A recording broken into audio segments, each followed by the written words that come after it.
our little girl's birthday party, to be honest with you.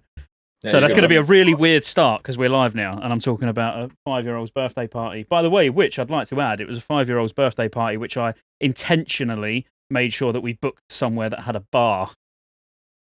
So me, my dad, and my brother just sat there getting spanned all afternoon. But hi guys. Anyway, we are live. Hi. Hello. Another episode of Dalaran Sewers podcast. I'm going to put Rugs on the spot and let you introduce it. So, full screen, the floor's yours. Yo, guys, welcome to the Dalaran Sewers pod. This is episode 2 with our 2 lovely guests. We got Index and Snackybox, the clowns, the comedians, the entertainers. They are here this evening, and we are happy to have them. Scotty, was this your idea to bring these 2 guys on the same episode? Do we really think that's a great idea? Oh, that's a nightmare. I'm muted. Sorry. We'll take over. It's fine. Yeah. Well, it was a package deal, wasn't it? So I said, like, Snacky, do you want to come on, spread some joy to the massive? And he was like, yeah, but Index has got to come as well. So exactly. I was bullied. We're one and the same, man. We're basically the same channel. Yeah. It's going to be fun. Man. It's going to be fun. We got a good episode today. We got a lot planned to talk about. We're going to catch up on a few things. Do the usual, but this main portion of the podcast is going to be focused on diving into Wrath professions. All things Wrath professions, talking about gold making, optimization for raiding, and all things. So it's going to be fun. Looking forward to it. Index is an expert on all of those things, man. I'm sure he's got a lot to tell you. Yeah. All right, cool. Well, look, let's just go around the board because I'm not even set up. I'm really not ready for this. I pressed go live a little bit prematurely, to be honest, but prematurely doing things is my bag. Ask the missus. So, Snacky, you tell us a bit about yourself. What do you do? Where can the guys find you? Sure. Tell us all about your immense knowledge that you've got with Wrath of the Lich King. Immense knowledge, cool, mate. Well, basically, originally, I sort of created my YouTube channel just making meme edits, right? So basically putting hit markers over World of Warcraft gameplay, and now I'm here like 2 years later, man. So that's we're still going, man. We're still going. In terms of like Wrath, I played a bit back in the day. When I was about how long ago was that? About 11 or 12. I think I was RPing in Gold Charm, man. It was the dream. But yeah, man, it was an 11-year-old Snacky. That's scary, mate. That's scary. All those years ago, mate. All right, cool. And where obviously you stream on Twitch, and everyone probably knows your YouTube content already. I'll put links in the description, obviously. Anywhere else they can find you? Got anything special going on that we don't know about? Cool. I don't know if I can mention it on here. OnlyFans is fine, that's mate. pretty much it, man. Yeah, is it? We're allowed that on YouTube. Yeah, that's coming out soon, man. But not really. Just Twitch and YouTube, man. That's all I really do. Are you about to drop an OnlyFans link for us? I can do, man. If it's if you're not going to get you banned, we can do that. No, drop an OnlyFans link. But as long as is there lots of Boris Johnson wigs going on OnlyFans as well? Because we do need that. I think you should put it on. I think you should put it on. I think everybody wants to see a bit of that, don't they? You just get it going on the back like that. There we go. Like some sort of Jeez, look at that, mate. That's great. All right, well, moving nicely on to Index. Firstly, what do you think about his wig? Mate, it always looks lovely, mate. Always does. He's used to it, man. He was around the other day when I was wearing it all the time. Yeah, we took turns on it, with it. Right. Go on, Index. Tell us about yourself, mate. I'm like run down like who I am. Is that what I'm doing right now? Yeah, run down. I mean, we don't need like if you had a rough upbringing or anything like that, but just mainly to do with WoW, I'd say. On the cold hard streets of Stormwind, right? No, let's right. Jeez. So, I mean, I'm gonna be honest. I don't know, bro. I just RP about, okay. Right, you know what? It all began, boys. Strap in. It all began on Earthshaker EU. Okay, I pioneered RP on that server, and with the help of Snacky, he displayed my RP prowess, the way I RP walked. It was amazing. And then I know. Other than that, really, I know I was a record holder. I was the creator of the world first fishing speedrun, which was toppled by Rajiji and Tommy Salami. Big up the boys. Yeah, really, that's it. I make YouTube videos. Primarily, I'm a streamer now because I don't upload on YouTube that often. Sad, sorry, boys. And also, yeah, you can find me on twitch.tv/Big Index. Can you tell me a little bit about this fishing thing? Sorry, you can get that. What's this speed running fishing? Pretty much, I wanted to get into the speedrunning category of WoW, and I realized that Tommy Salami dominated every single segment or every single element of speedrunning. So I had to create my own one, and pretty much you got to make a bald human, and you have to level up to I can't remember, was it level 5 or 6? Get to Stormwind, get a fishing rod, and then catch a fish as quick as you can. And yeah, I had that record for a solid 2 weeks. That's mental. I can't believe that's not been all over the front page of MMO Champion ever since it happened. I'm confused. Honestly, it was pretty massive. I ain't gonna lie, but yeah, Rajiji took it off me. I mean, Snacky, have you ever done that? Have you ever took part in this speed running fishing contest? So yeah, man. So there was a series based on this. How many videos were there, Steve? Like what, 3 or 4? Yeah, I only did one. But yeah, we sort of did one finale be-all video to this, man, and we got who we get? We've got Tommy Salami involved, notorious speedrunning god, Rajiji, and we sort of got everyone together, and then Tommy Salami he secured it, mate. It's his now. That title's his. No one's beating that. It wasn't even fair, mate. So I might be jumping the gun here a little bit, but I'm just kind of curious since you brought it up. Are you interested in going for the round first fishing title in Wrath? I'm considering that. I'm very considering that. You know, it comes with the special title Salty. Oh, do I actually get the title? Yeah. Because I was looking up. Oh, I'm doing it then, 100%. Hang on. No, it's Angler, isn't it? Salt is the achievement. Salt is the big achievement, isn't it? Salt is for doing all the fishing achievements. I'm sure it's Angler. I think Angler is the. I thought it was Master Angler. I thought it was Master Angler, but then I was told that you don't get a title. Yeah, I'll do that. You're right. Yeah, I'll be doing that. I thought it was Salty because the first aid one is Doctor, which is badass. Yeah, that is a really cool title. But all right, cool. So, just you like memeing around, you like RPing everywhere. I mean, I'll be honest with you. I've watched Snacky quite a lot, and I do lurk. I'm not one to start talking in people's streams. I don't know why. I probably should, but I've never seen anybody stream who RP walks quite as much as you. You know, I think there was one particular stream I dropped in on, and you had about 3 hours on a clock where you was going to be RP walking for 3 hours, and it was painful watching you level. But it's not I've masturbated to worse, if I'm honest. So I mean, man, look, it's a profession, man. Do you know what I mean? It takes it's high level skill, high level caliber to be able to do it, man. And for 3 hours time, concentration, mate. Look, Steve knows, mate. It's hard work, nothing but concentration. Hard work, very hard work. Solid. Cool. All right. Well, look. So just a quick one for both of you. We ask everybody the same thing. What's your main going to be in Wrath? So Index, start with you. What's your plans? Well, I am the CEO of Ret Gang, so I'm going to be playing Ret Paladin. Are you looking forward to Ret Paladin in Wrath? Yeah. To be fair, I'm going to be honest. I didn't play Wrath, but I don't know if I can say it. I've been on Warmain a little bit, and I've been playing it a bit on there. It's it's pretty fun. Pretty fun. Talking about private servers on here. Oh, yeah, that's it. I don't know if it's Michael TOS or not, but. No.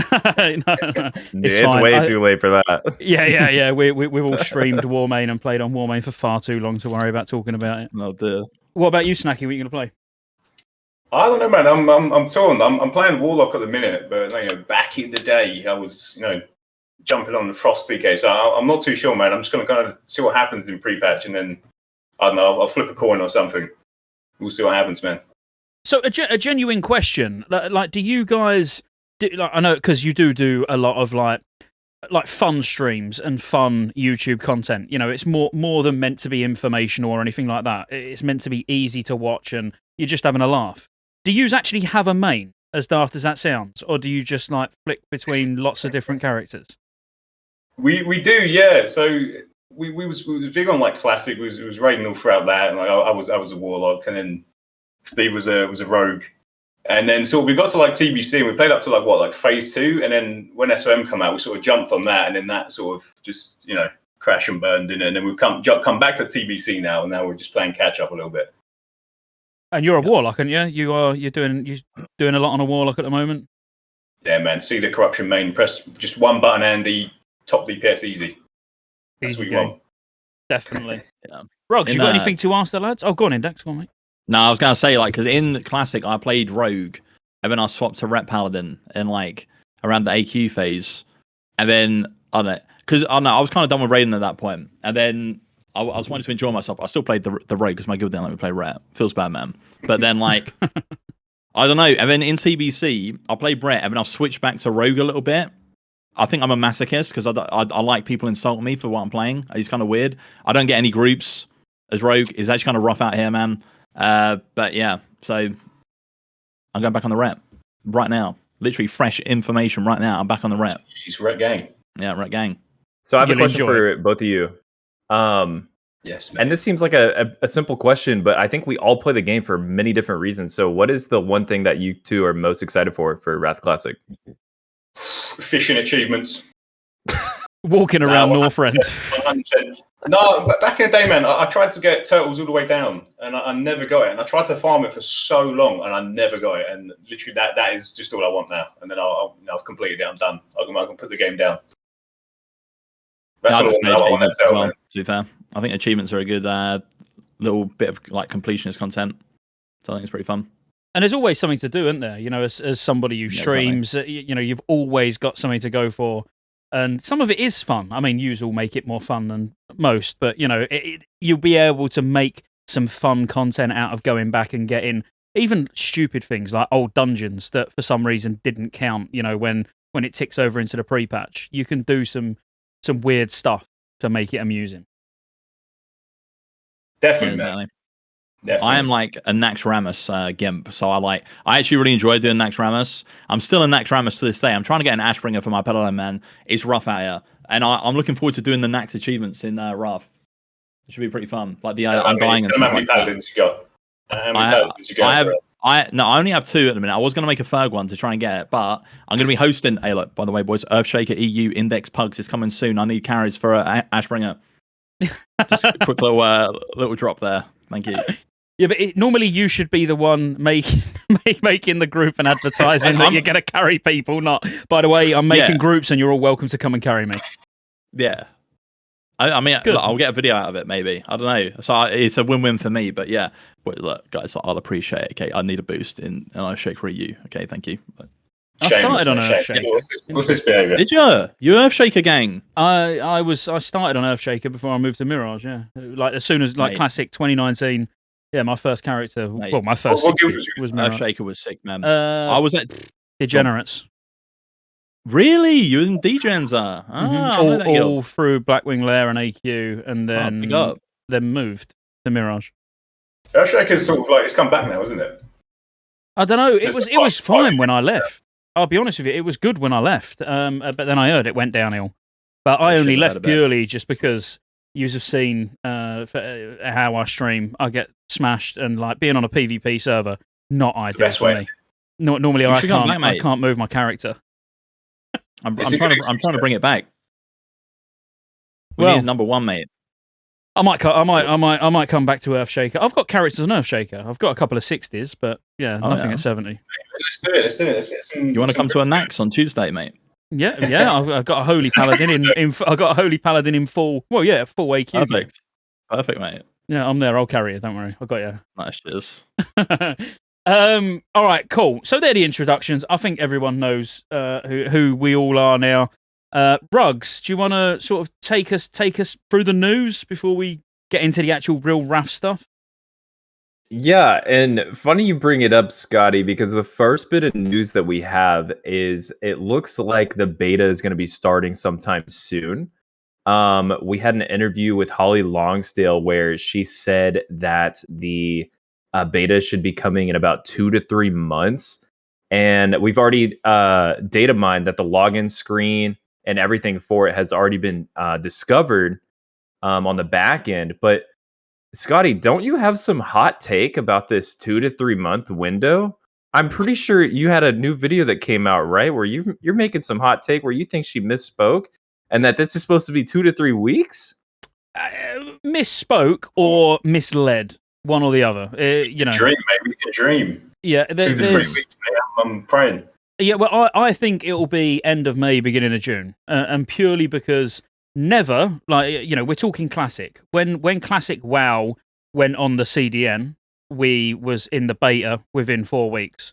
When TBC was announced that there was going to be a beta, we was in the beta within 4 weeks. If they was to wait 3 months before starting the beta, that then means another 2.5 to 3 months of testing. Then it's going to have to be taken down because they're not going to want to take people away from the pre-patch to be testing Wrath. So now that's another, you know, let's say 4 weeks. You're potentially going to have a Season 4 that will go longer than Season 1 and 2 combined, and you're going to be doing the same 6 bosses for, I don't know, 6 months, something like that. It's not going to happen. It's impossible. So yeah, I definitely would say the beta's coming far, far sooner than July and August, like people are saying, that Holly Longsdale's saying. Because it just doesn't add up, does it? You know, if you think about every phase in TBC so far, none of them have lasted particularly long. Why would they have the last phase that's got the least amount of bosses, remember? Why would you have that last longer than anything else? True, mate, true. I'm hoping so. I know 2 to 3 months. That's a long time, man. But 2 to 3 weeks, I can get on board with that, mate. I'm actually hoping for the opposite. I know you guys probably ain't going to want to hear this, but I actually want this to. I want this to be dragged out as long as possible. I don't want Wrath beta out for 2 reasons. One, I'm not going to get the beta, okay, and 2, and I need the content, okay. So and then 2, obviously I'm farming Naxxramas, okay. I need it to be longed out as long as possible. So yeah, I'm hoping it's going to be later. Selfish, man. Sorry, boys. I'm not going to lie. I'm kind of with you, Index. And I feel like this goes against every instinct in me completely, where I want Wrath to come like ASAP. And I'm a fiend for fresh. I absolutely go crazy for it. But for once, I'm okay with farming Sunwell for a little bit longer. I'm okay with it. If they take their time, I'm weirdly okay with it. Yeah, I mean, I don't care, actually. You know, if it comes in 3 weeks, I'll be playing it. If it comes in 3 months, I'll be playing it. So it literally doesn't make a difference. You know, for me, it's just more looking at the facts that we've got and looking at it historically to make an educated sort of guess on when it's going to come. But I'm enjoying Phase 5 so far. And yeah, I'm in no rush for Wrath. Got too much to do before it comes out. So yeah, let's talk about Phase 5, actually. How's everyone enjoying it so far? I mean, look, the problem me and Index face, right, is we're where we were sort of soul mandies for like however long we played that. We sort of come back a bit too late now, and it's quite difficult to get back on the curve. Yeah, it's kind of rough, man. I haven't really done anything so far. I did one Majesty's Terrace yesterday, and I had a rogue steal my trinket. That's about it. That's it, man. It was kind of sad. Yeah, I can't really get any groups, man. Did you lose Shard? Yeah, the Shard, yeah, as a rep paladin. He took it. I still haven't seen it drop yet. That should be a crime, man. Honestly, it should. I was very upset. That's scummy. No, I'm not. I ain't all right, mate. I was fuming. I was livid. I took him in there to be nice as well, man. I was like, look, I get a lot of hate for being a rogue and people don't bring me in. I'm going to be nice and bring this guy in. I mean, granted, he had glaive, so I was like, oh, he probably ain't going to need it. Fucking takes it from me, mate. I was fuming. Yeah, man. Well upset. I mean, your moment of weakness, man. What's that? See, you paid the price. Yeah. So are you now anti-rogue like everybody else? Yeah. Yeah. Man, he was upset, mate. He was upset. How about you, Ruggs? How are you getting on in Phase 5? Enjoying it? Man, I'm absolutely loving it. I didn't raid it all during the World First drop, and I just got to sit back and enjoy it as a viewer, and it was amazing. It was so fun. Like literally watching the 51-minute clear by Old School was awesome. I've been loving the dailies. I feel like there's just so much content with Phase 5, with the new reputation, new dungeon, normal and heroic. And there's just so much. The Isle is fun. It gets more and more expanded as we go on with more and more dailies. And it's fun, man. I'm digging it. And I love the excitement of always refreshing my Discord, trying to look to see like where we're at with the phase of Phase 5 to know if we're going to get the badge vendor soon. I feel like the casual in me is just coming out with Phase 5, and I'm just fucking immersed in everything right now. Have you done any raiding? Have you been in somewhere yet, or? Not at all, actually. I don't raid until tomorrow. Oh, okay. You'll have to let us know how it goes. Yeah, I will. Cool. So yeah, I mean, Phase 5 for me, it's it's fun, but Sunwell, I'll clear it, I'm sure, before we go into TBC. But like you all know, it really doesn't matter to me at all. I'm not bothered about raiding in TBC at all. You know, I'm playing it as my main game. Like, I've been on Warmane a little bit, tell a lie, the last couple of days, but you know, the majority of the time I'm on TBC. But I've got so much to do. Making that Frost DK, man, and just larping about. You're not on board with that? The DK, yeah, I'm gonna have a DK. I think in the pre-patch I probably will level a DK. But do you think there's going to be a ridiculous amount of people playing it? I do. So it won't be something I do on day one. Yeah, I do think that the first day it'll probably be broke. You know, the zone. I think there'll be quests that don't work. There'll be a lot of issues. And this is another thing. You know, I know we're going backwards a bit, but when we talk about when the beta is going to start, the pre-patch, you know, that will be on the PTR. You know, that will have to be tested. The DK zone, whether they test the DK zone just in the beta, obviously that's very possible. But there are a lot of aspects to the pre-patch that I would have thought, even if it was just a short PTR, they're going to have to test, and they're not going to have the PTR and the beta up at the same time. You know, it's exciting. There's a lot going to be going on in the next few months, and hopefully, you know, we all get on board. I mean, are you guys, just out of interest, not really, probably not the setting for it, but I'm going to ask anyway, are you on the EU Content Creators Discord? I am. Yeah. So you will get beta then, and you'll know when it's coming. We're praying, mate. We're praying. For TBC, man, it took me a long time, bro. Everyone was done with it by the time I got it. I was proper sag.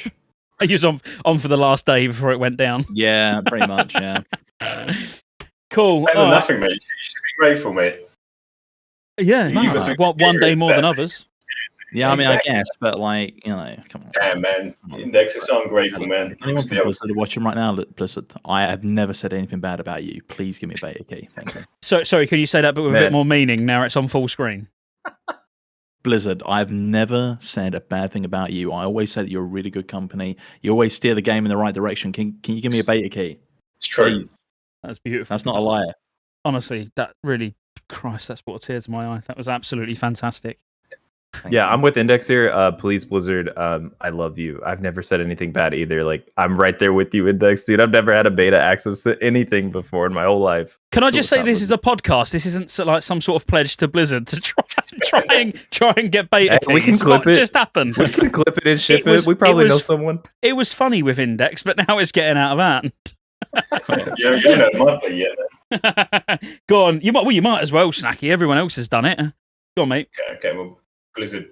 Honestly, I've always supported you from day one. Like Index says, I think you're the best company in the world. I don't think, I think you'd steer the game in the right direction. I've never said anything bad whatsoever. You can go back and check everything. Just please, just give us a beta key, man. Just please. We need to be experiencing Raft, man. Oh man, no, somebody's got to test all the phishing bugs, right? Exactly that. I can be that guy, man. Oh, let me just do mine quick. It will be a lot quicker than yours. So yous have done it. It's not fair if I don't, is it? Blizzard, if you give me a beta, that's great. Probably still not going to be as good as private servers, but I will play it for a little while and just see how we get on. You've ruined it for all of us now, man. And when you were... so we're done for now, man. Anyway... We'll cut them out. Yeah, we'll edit that. Cut. We'll just end the stream quick. Moving on. So, not exactly news, but complaints about Phase 5 mega servers.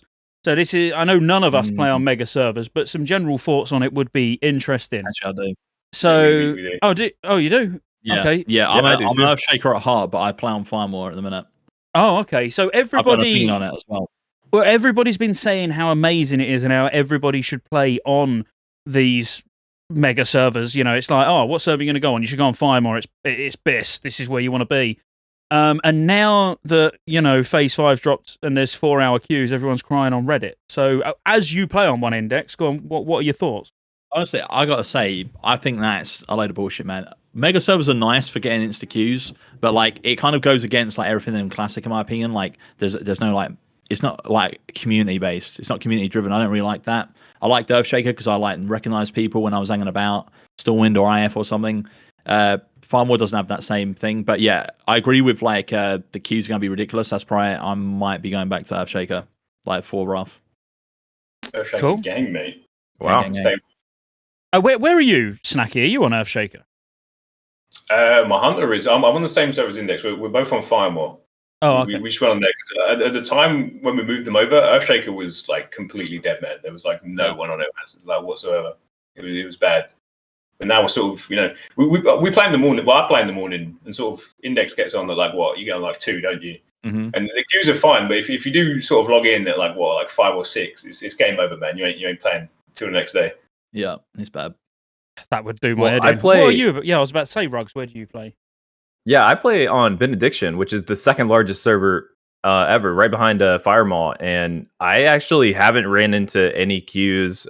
Maybe call it streamer prio or something, but I haven't had any issues, and I'm actually loving it because we're burning through the phases of Phase 5 with more people doing the dailies, contributing to the war effort or whatever you call it. So I have zero complaints. In fact, I'm a big proponent for mega servers. I think they're good and healthy for the game because more people are doing things. There's never like a dead hour of the server. It's always active. But that's a whole nother conversation.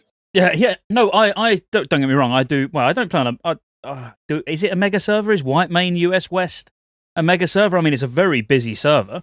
Obviously, that's where I play my priest. And there are. I can get in a group 24 hours a day for practically whatever I want.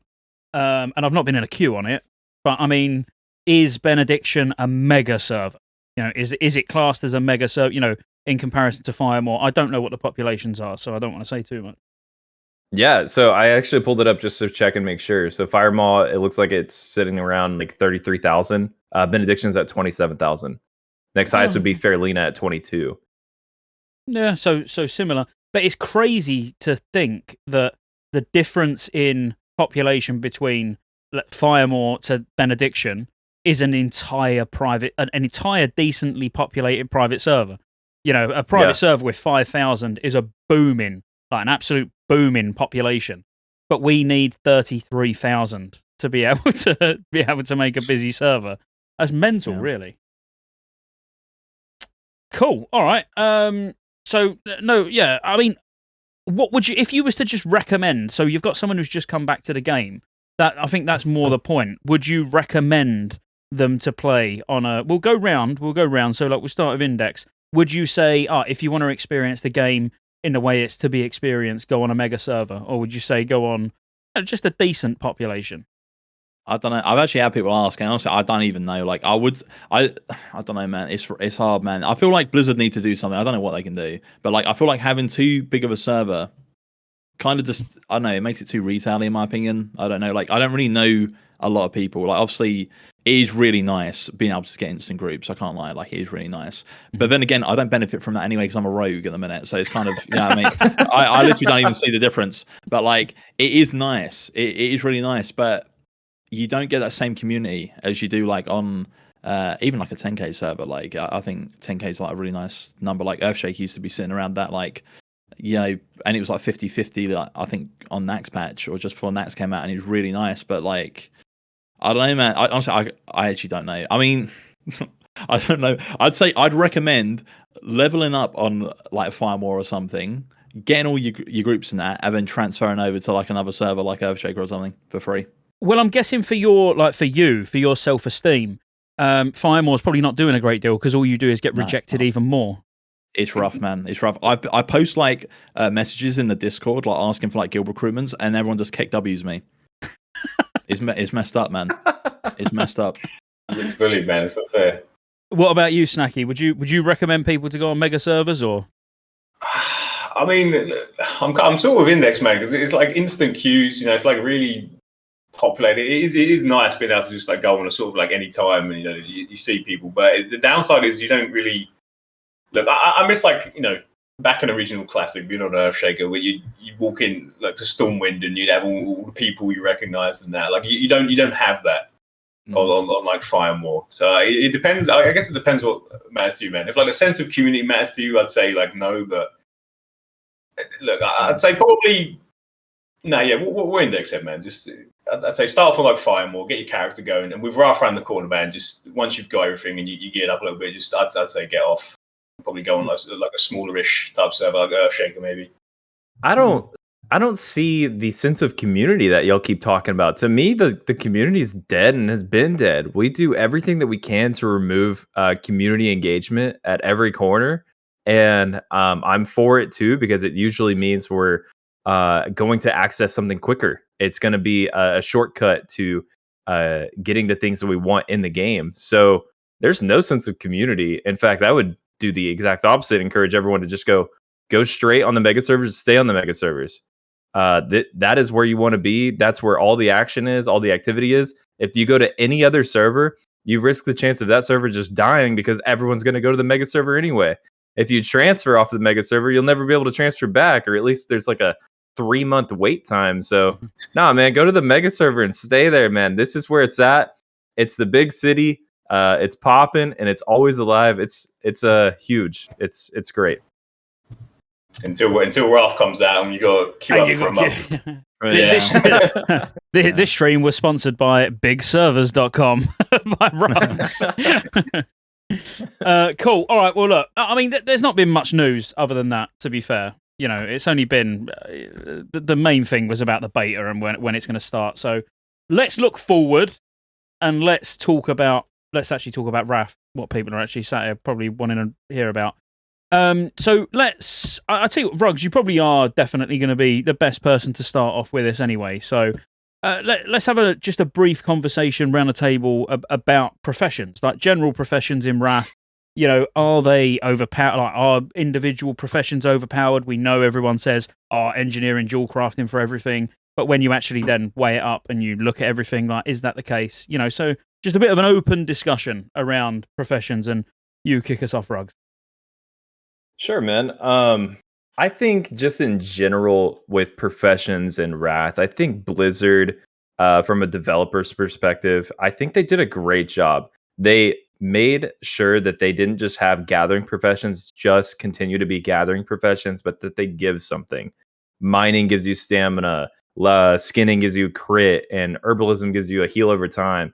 I mean, sure, like if we're talking about min-maxy things, like none of them are really too exciting. Maybe the stamina for a tank from mining, but everything has been covered and like brings something to the table.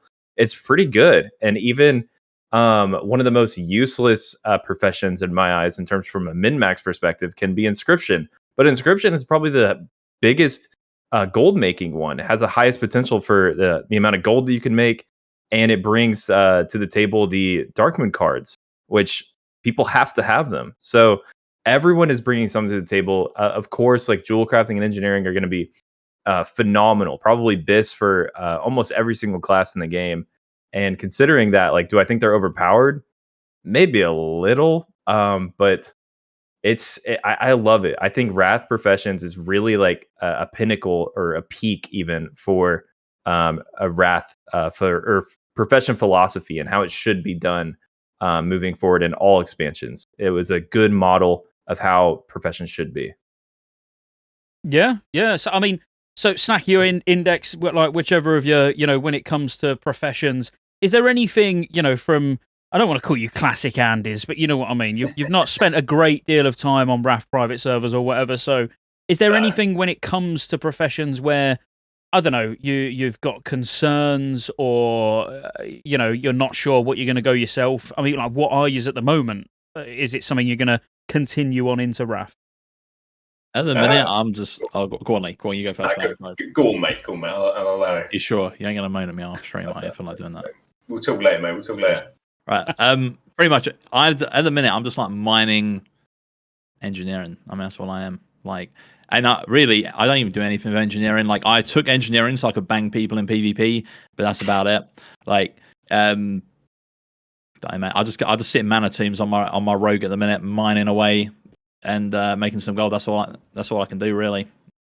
So yeah, I don't really know what I'm going to go for Wrath. I've never really sat there and thought like, you know what, this is going to be like, how am I going to like balance my character? I usually just look on Wowhead and I'm like, okay, right, that's what I need. So yeah, you're not going to need to look on Wowhead. You're going to get all the information you need today. That's what I like to hear, mate. That's what I like to hear. Go on, Snacky. What about you, profession-wise? I'd say, look, I really like. I think engineering is pretty cool, right? I mean, you're going to kind of want. I mean, just the auction house alone, man. Just that ease of ease of access is gonna be cool. It's not having to like go back, and you can just sit in Dalaran. That's gonna be nice, man. No, I'm going to be honest. My lore wasn't the best, but I did do up a Willy video, and I looked at all the what it offers, man. And I'm excited to use like the rocket boots, mate, and just fly about and just imagine going from RP walking to suddenly just flying like a million miles an hour, man. That's what you want. It will save you a lot of time. Exactly. You go flying in the air, whack a parachute on. That's what you want, mate. I mean, would that count? Can you, like, if you're RP walking and you just use your rocket boots every 3 minutes? I mean, that's probably acceptable, isn't it? I don't know. I'd say it is, man. I'd say it is, because it's kind of foul RP to go slow with rocket boots on, if you think about it. So there's that. But yeah, I'd say engineering seems the most. From someone who doesn't know much about it, that's I'm drawn to that, man. Well, there's what it offers. Yeah, there's not. So I think it's a real big misconception, and from even maybe myself, amongst YouTubers, videos you watch, that there's not actually that much of a difference between any of them. Everyone will say, oh yeah, engineering dual crafting or engineering tailoring, because tailoring is very strong as well, both for melee and ranged, or casters, But it's not that there's still not a massive difference. It's like, if you're better at your class, so if you're better at your class, which you're probably going to go, well, that's inevitable, than Index, then you're gonna out DPS in whether you've got engineering and dual crafting, or you've got mining and engineering, or it's only gonna really matter if you're matching like the absolute full bis geared characters against full bis geared characters who both are immensely skilled, and we're still talking, sub 100 DPS. We're not talking like, oh, you get engineering and you'll do 1k more DPS. It's like a minuscule amount. Hang on, I've just had a little girl running. Let me get rid of her. No, I wouldn't necessarily call it a minuscule amount. I wouldn't call it minuscule. I'd kind of challenge that a little bit. It kind of depends on the class that you're playing. I think like engineering on a class like Frosty, for example, your NG haste gloves are going to be up every single time that you hit your unbreakable armor.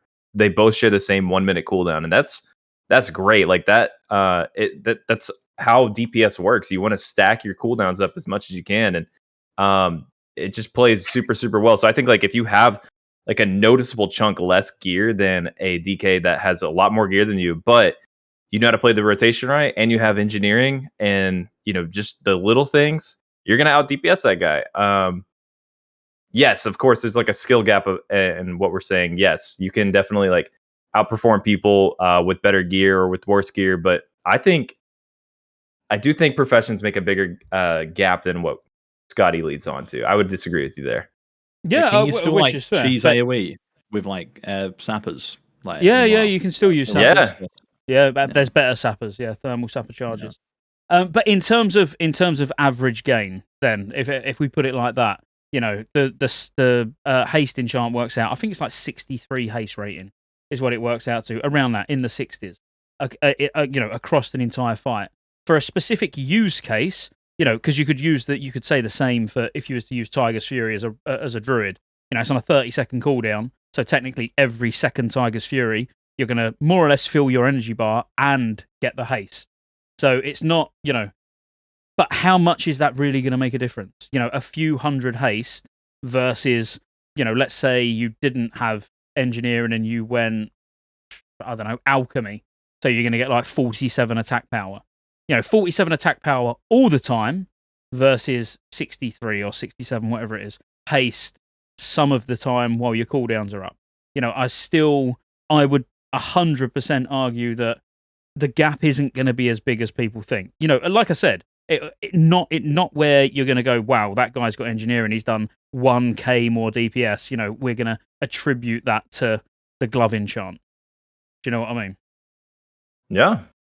How do you think this will all play out with sort of like the min-maxima we've seen in sort of like Classic and CBC? Well, what do you reckon will happen going forward? How like strict do you think people will be like with their approach to it? Bruggs, you go first, go on. Okay, I love that question because I think that there is already hype for engineering for Wrath. I think people are literally already going engineering if they don't have it already in TBC, just in preparation for Wrath. And I think we're going to see pretty much close to 90% of the population running engineering. It is going to be determined as meta for most classes anyway. And then I think the speedrunning community and the highlights and everything that engineering brings to the table in terms of like a PvE standard, on top of all the fun role-playing shit that you get with it, with the mailbox, the auction house, and all the other things. I think strictly like Nitro Boots is going to be that new hot shit, and people are just going to be all over. I genuinely think like engineering is going to take over. I think guilds will literally use the gold that they've saved up to fund people to get engineering, to convert to engineering with the new expansion. I think it's just going to be absolutely insanely popular. So well, you've seen it, haven't you? Sorry, Index, say that again. No, like, what makes like engineering like so sick? Like, what specific items is it that you get? Well, that like Rugs just said, the speedy boys. Is that like just it really like for speedrunning? Yeah, I mean, if you look at sort of Black Temple speedrunning guilds, the majority of them equip the rocket boosts, but then obviously it's different. You know, it's an actual pair of boots that you put on to skip different sort of patrols of trash and stuff. So imagine everybody in the raid being able to do that with their ordinary gear. You know, that's it. And you know, like Rugs already said, where there's a lot of classes where they have got cooldowns such as a DK, you know, who it's on a minute cooldown, it lines up perfectly with a glove enchant. And like I said with Feral, you know, lines up with Tiger's Fury. And it almost doesn't really matter. Like, whatever you are, it's the glove enchant's going to line up. Because even if it's a 3-minute cooldown that you're using, it's a 1-minute cooldown, so it's still going to be usable with every single cooldown that you use. You know what I mean? And bombs. Yeah, bombs. You know, being able to use Saronite bombs every 1 minute. You know, once a fight, because it normally is just once a fight, you can use a global thermal sapper charge, which that alone, you know, you imagine 25 people sapper charging. Well, we've seen it. You know, we've seen it all through Classic. Like, the first boss in Blackwing Lair, for example, everyone just runs in and sapper charges. You know, we already know how strong that is. That's not gonna go away. It's actually only gonna get worse. The Nitro Boots are kind of fun because right now we don't use them during fights very often. I think Mother comes to mind. Like, people will unironically equip their Nitro Boots to get out of the Mother mechanics. But other than that, it's usually a equip after a boss fight ends, and then an on use so that you can speed through trash and get to the next trash pack. In Wrath, it kind of changes, or at least like right now, coming from a experience like customly buffed boss fights, genuinely you're using it on every single fight. There is a use for Nitro Boots on every fight I can think of, except for Patchwork. There's just a lot of movement, or at least like an excuse where you can find a way to optimize due to having Nitro Boots at your kit. So that'll be a really, really fun thing. Thinking like not just like trying to advance like trash pack, but literally optimizing per boss fights is going to be a really exciting way to use Nitro Boots. But what we don't want to do is draw too much attention to it. So, you know, we've spoke about engineering enough. Let's go on, let's go on to some other professions, because we don't want to nerf it. Yeah, we definitely don't want to, there are so many benefits outside of raids as well. I think that's what draws me to engineering. I've used engineering forever. You know, like on my druid now is engineering. You know, in TBC it was engineering in Classic, and it's not actually from a min max perspective. It's like having the portal that you can use. You know, teleport into. Yeah, there's just so much, isn't there? But you know, so what about other professions? So we know engineering. Yes, it's going to be strong. Dual crafting, we sort of know is going to be strong. What are the sleeper professions where actually maybe in phase 1 they could potentially be better and things like that? You know, let's try and not just make everybody think that they need to go engineering. No one's got anything. What's Steve, mate? I don't know, Matt. Like, mate, what? Like, I don't know. Like, I don't know. He's like Alchemy sick. I've always wanted to like RP as a little like not herbalist bloke, but you know, I get my little potions and that, like bang them together. Like, I've always wanted to do that. But I always end up like, look, wow, Alchemy is sick. Is it sick? Alchemy's sick. And especially like how Scotty proposed the question for phase 1, it's actually pretty good for some healer classes.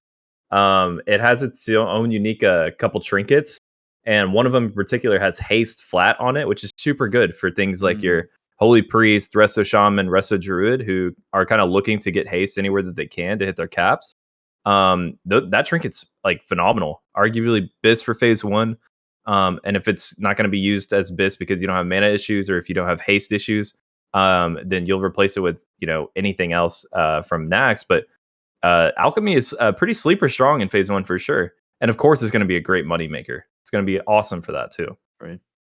Yeah, and that's the thing. They are. This is what I meant at the start by Alchemy is strong, but when you actually think if you go for the gain to PvE, all of them have got their merits. Even Inscription, which Inscription is definitely out of them all. Yes, you can make good money with it, but there's not a great deal that you're going to get outside of the stats. So obviously, Inscription, you get a shoulder enchant. Now, the thing is, you're going to want to get Sons of Hodir Exalted, but until then, you're going to have a fairly mediocre shoulder enchant, so the Inscription one's going to be better. But the Inscription one still is only going to give you the same benefit as something like Mixology from Alchemy, or it's going to be almost equal to Blacksmithing sockets if you put attack power in, or do you know what I mean? It's like they're all very well balanced, and as I say, I would argue that engineering is even half decently balanced for most classes. Mainly, I'm saying that because I don't want it to get nerfed. But it's not as big a deal as everyone makes out. The professions went through 2 years of changes.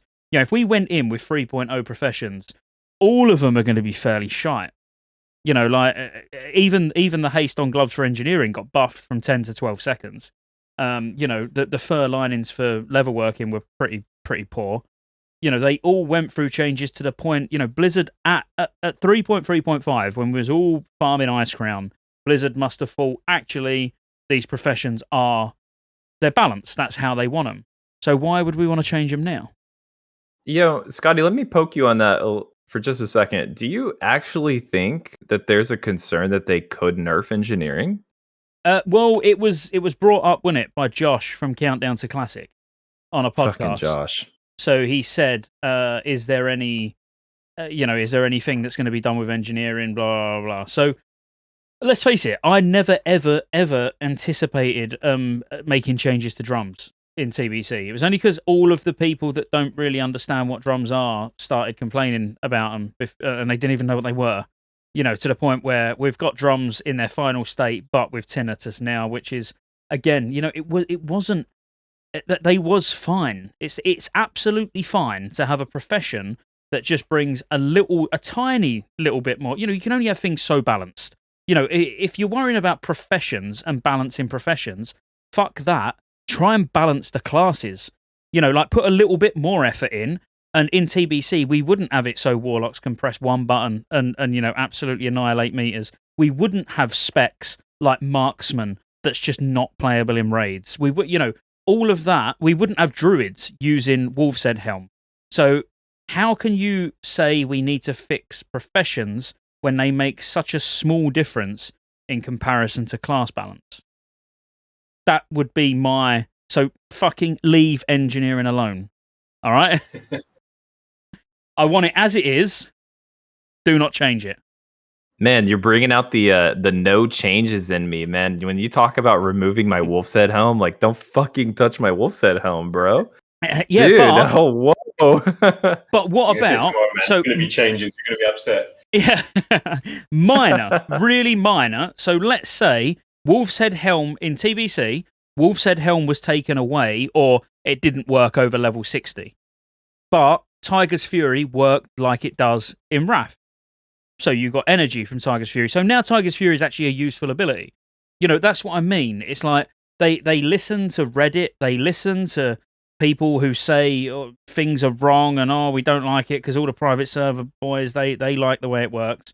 But actually, you're changing things that are making such a small difference in the grand scheme of things. If you're in a guild that is going to make, like Snacky, if you join a guild and was like, I want to do Sunwell, and they said, you can join, but you have to go level working, you'd go, well, I don't want to go level working. I'll find a guild that I don't need to go level working. Do you know what I mean? That's what you do, isn't it? You wouldn't go, yeah, all right, I'll go level working because I really want to be with you. Depends how desperate you are to get in. Well, I mean, Index is a rogue and got no level working, so. Yeah, I mean, you ain't wrong. So you should change your professions to get in. I don't care at this point, mate. It is what it is. I'm waiting for Rafi. I mean, I only want the Ashbringer, man. At this point, it is what it is. You got to take me with my faults, man. You can't take me at my, what is it? The meme, you can't handle me at my worst, you can't have me at my best, guys, or something like that. I don't know. Yeah. Cool. Well, all right. So, what have we not talked about? We've spoke about engineering, a little bit on alchemy, inscription. What about gathering? Like gathering professions. I mean, I think it's going to be fairly, I'd say fairly standard for the majority of people to go into Wrath with a gathering profession. I would say, we're not talking the hardcore people who are going in with dual crafting, but most people are going to go in with like mining and engineering, or herb and alchemy, or something so they haven't got to use all the money they bought for gold that they bought from G to G. On maxing their professions, they can actually farm the stuff themselves. So, Rugs, take it over. I'll be back in 2 secs. Go on, mate.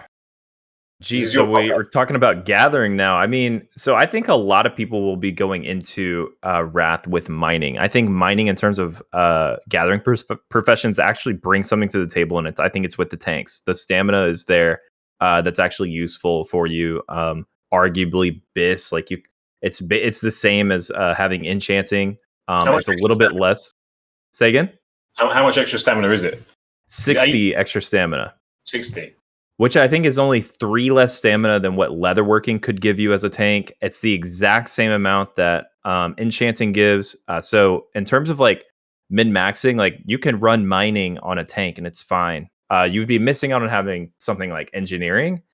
But I think a lot of people will be running with mining. I mean, it's super good moneymaker. You can just use your Titan Steel cooldown every single day to make a little bit of money. And of course, you can just spend time just run around farming. What do you think is going to net you the most gold on launch? What do you reckon the players for the people out there that want they want some gold coming in, mate? What are they picking? For gathering or for any profession? For gathering, solely gathering. What would you suggest?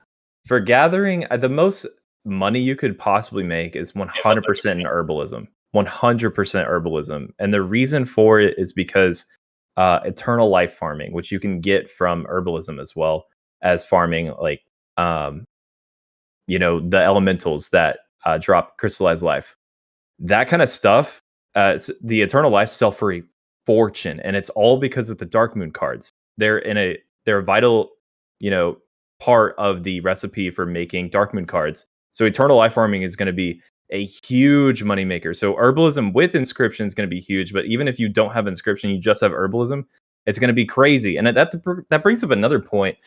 Is Blizzard has already confirmed that you don't have to have a level 55 on your account to make a Death Knight. And one thing I'm concerned about is the bots. Yeah, I feel like bots returning, and bots could come back and they could be DKs, so they'll get to max level quicker and they'll make more of an impact on the economy just by making bot DKs, and they're going to farm herbs and farm mining nodes, and mining herbalism on DK bots could be an absolute disaster for Wrath Classic, and it's something to definitely think about. Yeah, I want to know what idiot came up with that idea, man. Why would you do that? It's stupid, man. Hey, no offense to Blizzard, I love you, Blizzard, right? Give me that beta key. They're not going to give us beta, man. I need that beta key, but I don't know, why?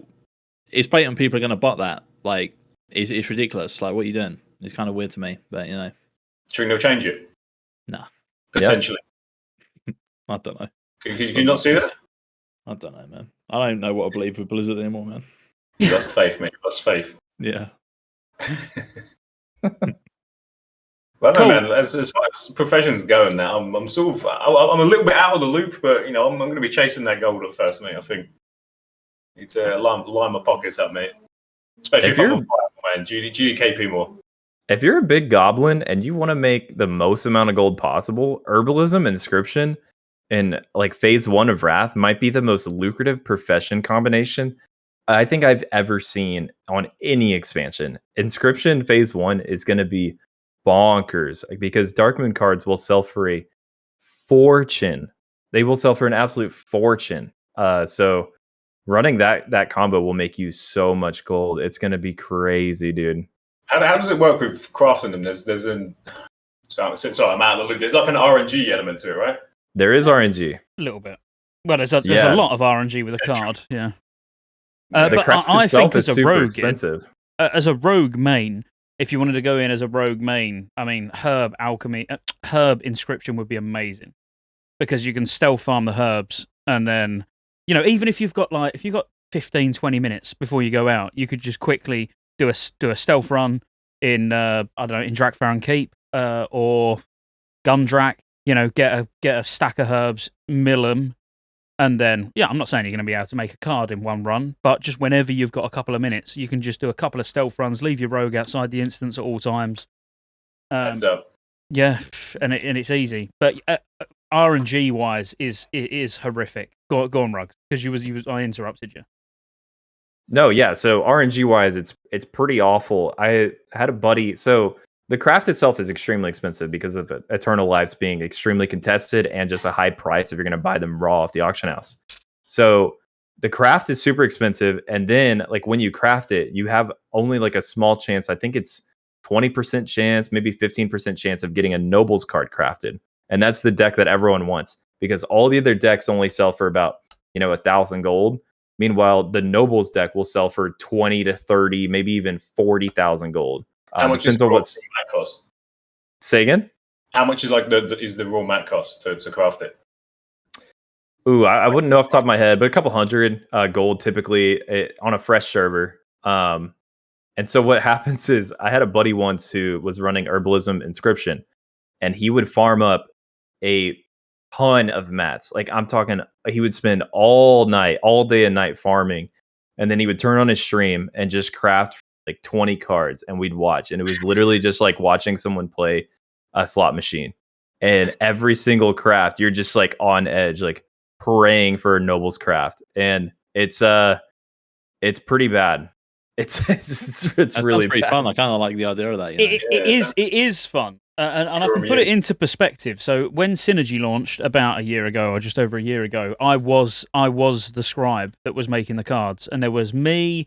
A Ret Paladin, so me as a Feral Druid, a Ret Paladin, a Warrior, and a Hunter. That I was trying to make 4 Nobles deck. So one for each of us, and all of us was farming constantly, and like Rug said, around the clock, day and night, spending thousands of gold as well, just buying Eternal Lives off the auction house whenever they were there. Because correct me if I'm wrong, it takes 3 Eternal Life, I believe, 3 Eternal Life, and then you need Snowfall. So, yeah, and then you need Snowfall Ink. Which is like, but basically when you mill something, so when you mill 5 herbs, you can get like a sliver of Snowfall, and then you combine 2 of them to make 1 Snowfall Ink. So out of a full stack, so a stack of 20, if you get 1 to 2 Snowfall Inks, the actual inks, then obviously that's pretty good going. And I made, in one go, when it first launched, I made about 20 to 25 cards and got 2 Noble cards out of 20 to 25. And then I made 6. That's rough, dude. Then I made 6 and got 6 Noble cards. So it's pure RNG. Literally 6 crafts, 6 Noble cards. But then you'll get duplicates. Mark my words, in trade chat, you will see for the first, I reckon, 2 months, maybe 3 months of Classic Wrath, people just spam him. Want to trade 2 Nobles for 4 Nobles. Want to trade 5 Nobles for Ace of Nobles. Where everyone's got duplicates and they're trying to trade it with other people, because that's going to be easier just to straight up trade than trying to sell one on the auction house to then hope the next one comes up. And the prices on them, as Rugs will know, is so volatile. You'll look, and on a Monday, 2 of Nobles will be 2k gold. And then on Friday, it will be 8k gold. So it's like, you don't know what to spend on them, because all that matters is how many people actually got the 2 Nobles in that 24, 48 hour period. It's disgusting. That sounds really fun. Honestly, I think sounds fun, man. You might have sold me on Inscription, you know. I think I might actually do that. Well, I might get my rogue up, like I mean, obviously after I've tackled the fishing record, but like, yeah, I might go in level my rogue, and then just go herbalism and Inscription. Well, I think it's where Blizzard got the idea from. So I think Blizzard looked at how Inscription was in Wrath, and actually was like, this is really fun. People like the RNG to it, and then that's why. Because I don't know if you remember, but they then added like lottery cards to Inscription, where you could they were fortune cards. They were called. You flip one, and it could potentially be 1 silver, 20 silver, a gold, or 5k gold you could get from one card. So you'd have inscriptions or scribes, selling these fortune cards, and you don't know what you're going to get. You might pay 50 gold for a stack, and you might get 5k gold back. And I reckon it's from Wrath where they actually thought, do you know what? People seem to actually like this. There's another way that you can make a lot of gold with Inscription early on, too. It's with Glyphs. Of course, like everyone knows that Glyphs come with Inscription and Wrath, but one thing that people forget about is not all the Glyphs are going to be available right at launch. You only get a certain amount from the trainer.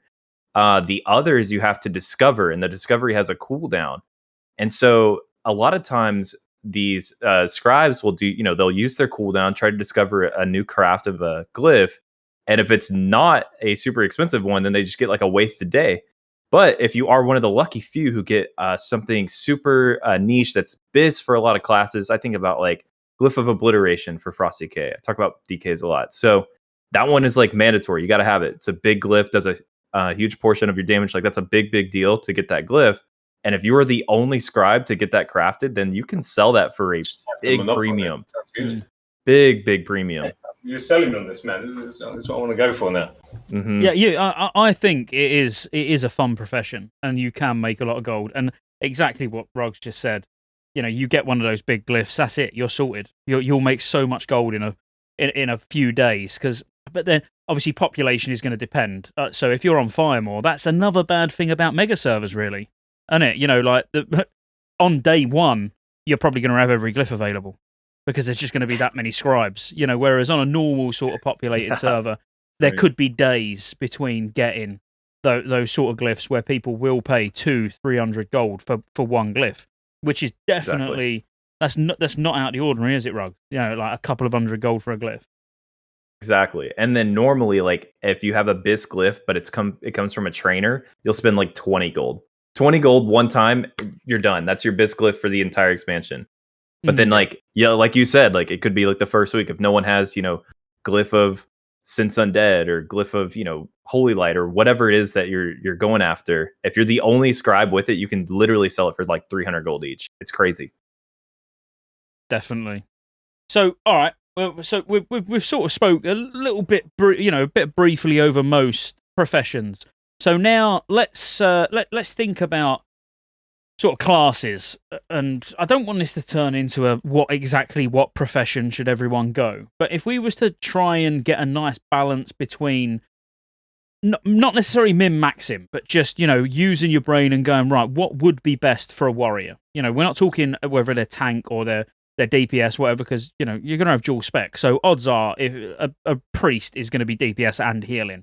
A warrior probably will be DPS and tanking. So, just a bit of advice for each class, and we'll just go through, and it might give people a bit of an idea on what they should go. But again, let's not just go engineer and dual crafting for everyone.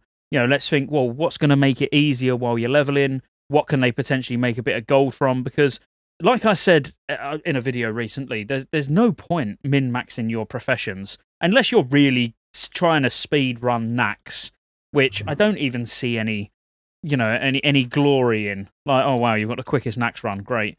There's not that much to boast about when it comes to Classic. You might as well get useful professions where in Phase 1 you can have a bit of fun, make a bit of gold, go Inscription in for a bit of gambling. It's not until Ulduar hard modes where maybe your professions are going to make a difference. So if we was to go like warrior, we'll go through. I'm going to have to put the classes in front of me or I'll miss one. what would be a good profession set up for warrior? And I don't want you to answer, Rugs, and I'm not going to answer. Like Snacky, we're going to go with you. Like, what do you think? I know you're gonna have to guess, and we're going to tell you why you're right or wrong. Honestly, mate, my lore is it's not the best. Obviously, I know certain things give you certain base stats, right? But obviously, at the top of my head, I would have no clue. Honestly, I would have no clue. But the extent of the knowledge I have on it was obviously to do with engineering, and obviously what that gives you, and obviously the benefits that has.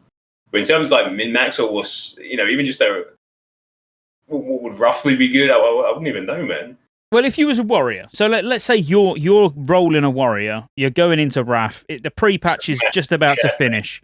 Yeah, as you're a warrior, Chad, what would you go? And again, there's no right or wrong answer. We'll tell you why you're wrong.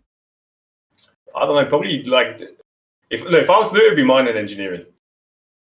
Yeah, probably. You just you get your box standard gathering and then funnel it all into that, and then that's probably what I'd go for. Index, what would you go as a warrior? Give us the deep lore, mate. I mean, for both, just based one from classic now, would you maybe mining blacksmithing or something? Because usually you can get a fatty wep or something, which is pre-bis, or a few pieces of gear or something, and it's good RP as well because obviously it kind of fits in, right? You're wearing plate, you're blacksmith. Is that correct? Did I do right, guys? Come on, did I do well? Not really. 10? No, probably. No, I'm just going to be honest. Out of 10, you got a 1, Snacky got a 9. And that, hey. Right. Look. Just. I'll tell you what, Rugs. Why did Index get a 1? Why did Snacky get a 9? Blacksmith, in terms of optimization, is a pretty poor choice, especially for DPS classes like a warrior. We don't really encourage blacksmiths.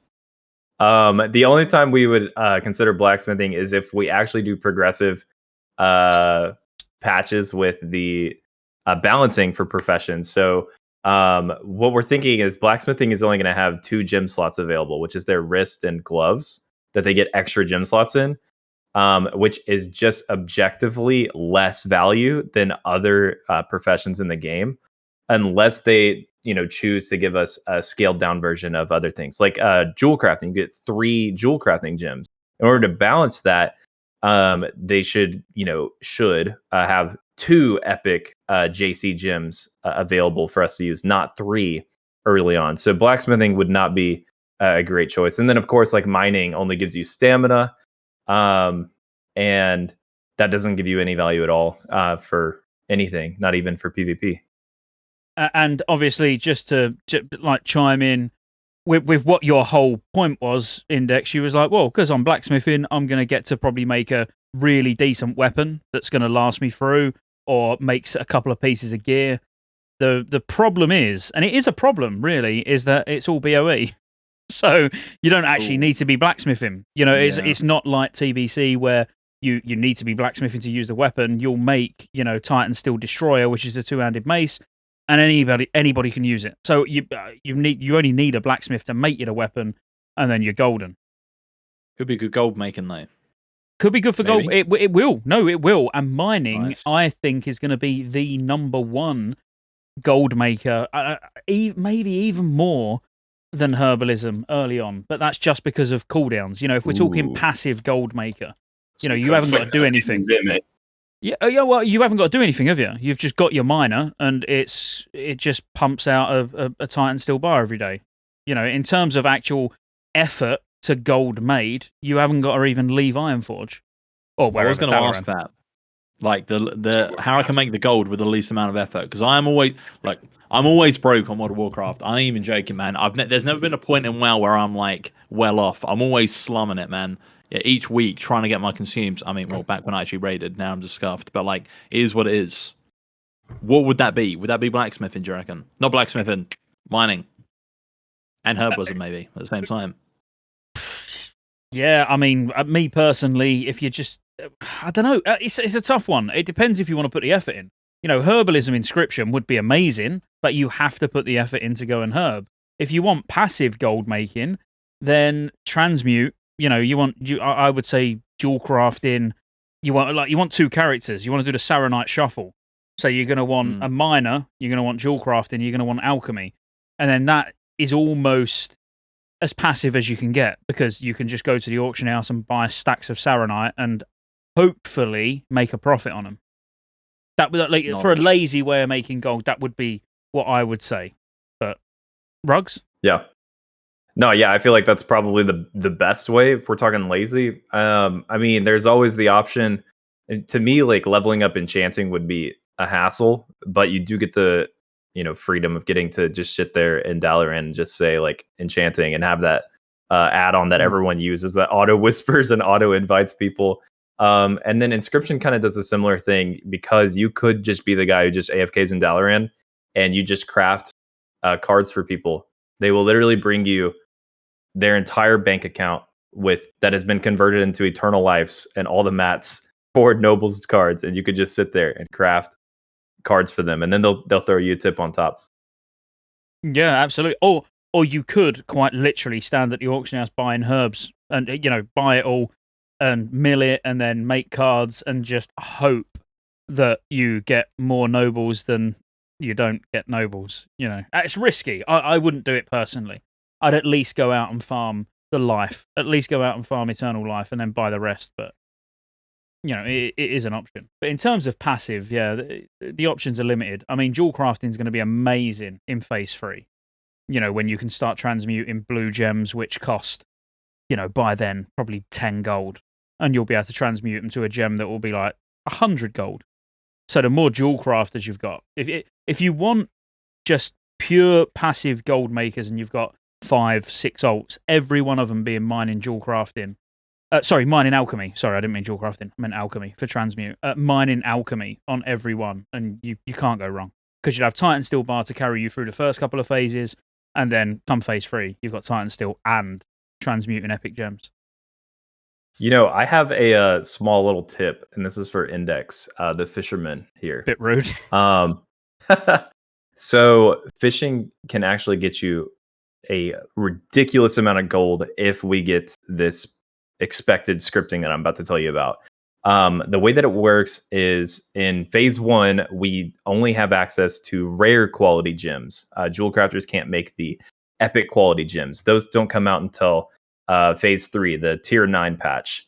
But technically in phase 2 in the Old War patch, they add the ability for these epic quality gems to drop from the fishing daily reward quest. So you finish the daily in fishing and you open up this bag, and it has a 1% chance of giving you this epic quality gem, which is just straight up like a better value of a jewel crafting gem. And they will sell for a ridiculous amount of gold. It's kind of like how epic gems were in TBC before we got to Sunwell, of course, because now they drop candy. But they used to be super, super expensive. So one thing that you can do if you like the passive income, if we're just chilling, we do the fishing daily every day on all of our characters. In phase 1. When phase 2 comes out, we have saved up the entirety of all of phase 1, all of these bags from dailies, from your main and your alt. And now they have the ability to drop the epic gem. You open up all of your bags and pray that you got a couple of those gems, and then sell them for a fortune. I don't think that'll work. I like that. On Classic. That's a nice little gambler. Yeah, I don't think it'll work on Classic. That's the only thing, because it does work on private servers 100%, but on Classic, when you get those bags and stuff, it's tied to the ID is tied to that phase. So do you know that for sure? Yeah, 100%. But didn't in Classic we save the BOEs to disenchant them at a certain point? I can't remember what phase it was. Yeah, things like that you can do, but it's if you was to have saved all of your jewel crafting brilliant glass or whatever it's called in TBC, and then opened it when it can drop epic gems, it won't drop epic gems. Because it's literally it's the ID of the item created or the bag that you've obtained is sort of tied to that phase. So it's okay. I just baited all of the listeners. Yeah, maybe yeah. Well, I had a little cheeky idea, but I'm going to say it just in case it works. Don't worry.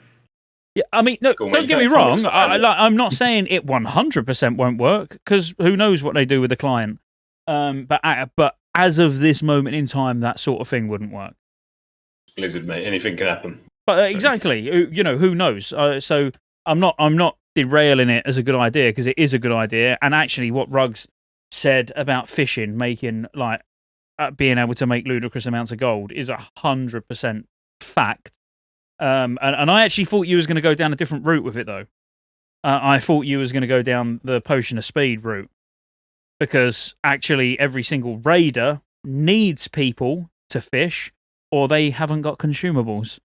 So obviously you got fish feasts. You got fish feast, which is, you put the feast down and everybody can get more or less the best buff that they can get.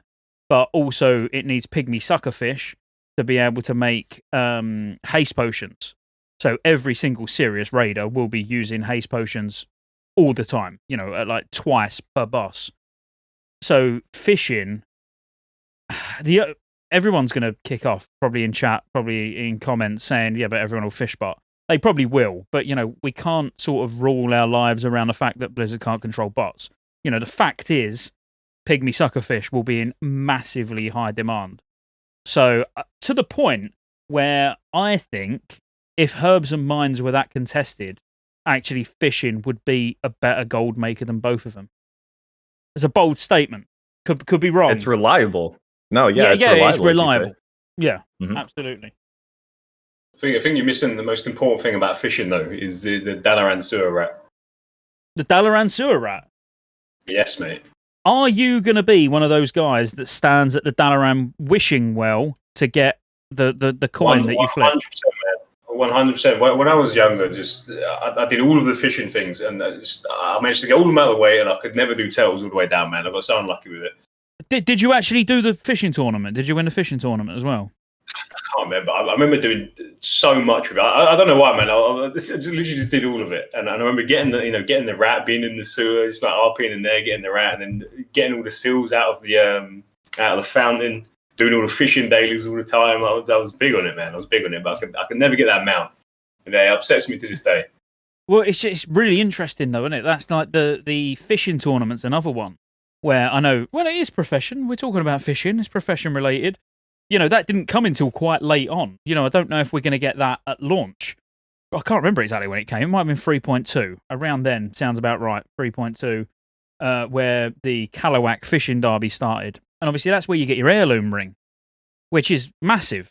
Like heirlooms are just 5% XP from a ring is just, over the course of 80 levels, that is so big that, that being in or not is quite... It's all these things that I personally, can't wait for the beta to actually see what they do with it, because I think it should be in from the start, to be honest. But because let's face it, you're not going to get it. You're not going to get it at level 70, are you?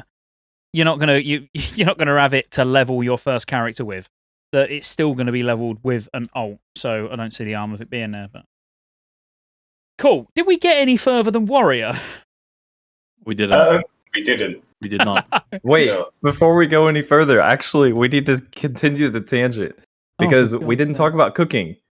Oh, go on. And I just you brought up Fish Feast, and I feel like we need to talk about cooking for a second.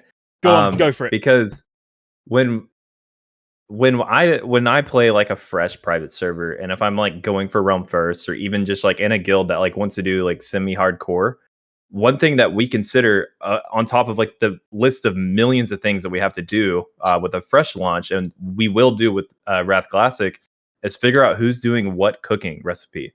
Because there are only so many dailies that you can do, which means there are only so many recipes you can learn before Nax comes out. And you have to have one person to get Fish Feast, which takes, I think it's 5 tokens to turn in to get the recipe, and you have to be max level, which means you need to do a couple more dailies and obtain a different recipe to level you up to max level. So you always are trying to figure out, okay, someone needs to get Fish Feast. Someone needs to be able to learn the haste food. Someone needs to get the agility food. Someone needs to get the strength food, and someone needs to get the pet food. And these 5 food things are, pretty important. Like everyone needs to have it. And so usually like you're trying to like divvy it up between 5 different people in your entire guild to learn these food recipes for the entire roster. Otherwise, you're just going to pay an absolute fortune on the auction house for it. And it's kind of a collective effort to make sure that you have enough fish feast, because pretty much if you're not using those 5 food items on top of like the pet food, then you're using fish feast. So are you just going to be a consumer, or are you going to contribute to the effort that your guild has where you're using fish feast every single week? I personally have a feeling that Index is probably going to fuel Earthshaker if he does go back to Earthshaker. I reckon he strikes me as, I don't know if anyone's, is it Stephen He on YouTube, the Asian guy who does the Asian parenting videos and that? I don't know if you've seen them. They are really funny. He's the one who goes emotional damage. Everyone's got to have heard of that, surely. You know, he talks about when it's about sort of how to shame your Asian child by comparing them to their cousin, and he's like, your cousin, you're moaning about like being tired. Your cousin's got 15 years experience at work. He's only 9. I picture that being Index in Wrath. I reckon Index will do 15 days worth of dailies, and everybody else has only just done 9 because he just works that hard at fishing. It's genetics, man. It just is what it is. You gotta be born it's genetics. It is. You either can do it or you can't, mate. Yeah. But it's a really good point, though. Like, you know, what you're going to do when it comes... Cooking is really important. It's a profession, again, no one really talks about, because let's face it, fishing and cooking, I mean, you guys meme on it. You love a bit of fishing, you know, well first and all that, level 5, level 5 quarter fish. But it like in terms of like raiding, it is important. You know, who's going to go and get, who's going to get the agility food, the strength food, because ultimately, like that is a guild effort. But how do you think that's going to pan out with, you know, like we were talking about like mega servers earlier, right? So, you know, it's predominantly like GDKPs now, right? Especially on these like bigger servers. How that, I can't even get my words out. How's that going to work? Like, what are people going to do? For GDKPs? Yeah, because obviously you're going to need to like orchestrate it, right? But like, how's that going to work? I think for GDKPs, the host is probably just going to bring a stack of fish feasts, and you know, it's just going to come out of his own pocket because he's going to get so much from the GDKP anyway. And everyone will just use fish feasts if they're, you know, just bumming it, and that's fine. Yeah, which there's some classes which fish feast is actually really good for. You know, like a lot. An enhancement shaman. You know, you're doubling down, you're getting spell power, and you're getting attack power. Most people will. I would say 90% of people will slack and just expect a fish feast, even though there is something better for them to use. You will still get people who, you know, you'll get in a dungeon and they'll say fish, ? You know, just expecting somebody to have a fish feast with them. Maybe not a dungeon, but a raid. All right, you know, so you're in a pug. They'll just expect someone to have fish feast. Yeah, and in GDKPs, like Rug said, I'm sure they'll just be provided from the raid leader. I don't even want to start talking about GDKP runs. Just get so much hate when you talk about GDKP runs. I don't want to be seen to be promoting them again. I think they're great. Best way to make gold. Yeah, no, I know it's nothing to do with professions, but GDKP runs. It's not GDKP runs that are the issue, and I keep saying this. The issue is botting. If you can't buy gold, GDKP runs would actually be probably the best loot system in the world. It's only the fact that you can buy gold. So if Blizzard got rid of bots, most guild runs would probably use GDKP, because all they'll be doing is just distributing the gold around the guild, and whoever farms the most will get the most gear. But because you don't need to farm, you just, you know, swipe your card, boom, there we go, there's 50k gold, I'll go and buy a Glyph. You know, that's the problem with it. But sorry. Scotty, I would never play in that guild. Well, in a GDKP guild? Not if you could buy gold. Hell no, dude. I am a dirty raid logger. Don't make me farm outside of raid hours just to get loot. Is it a problem on your server? Is it a problem on your server, like GDKPs? Like it's on like Firewall? Problem?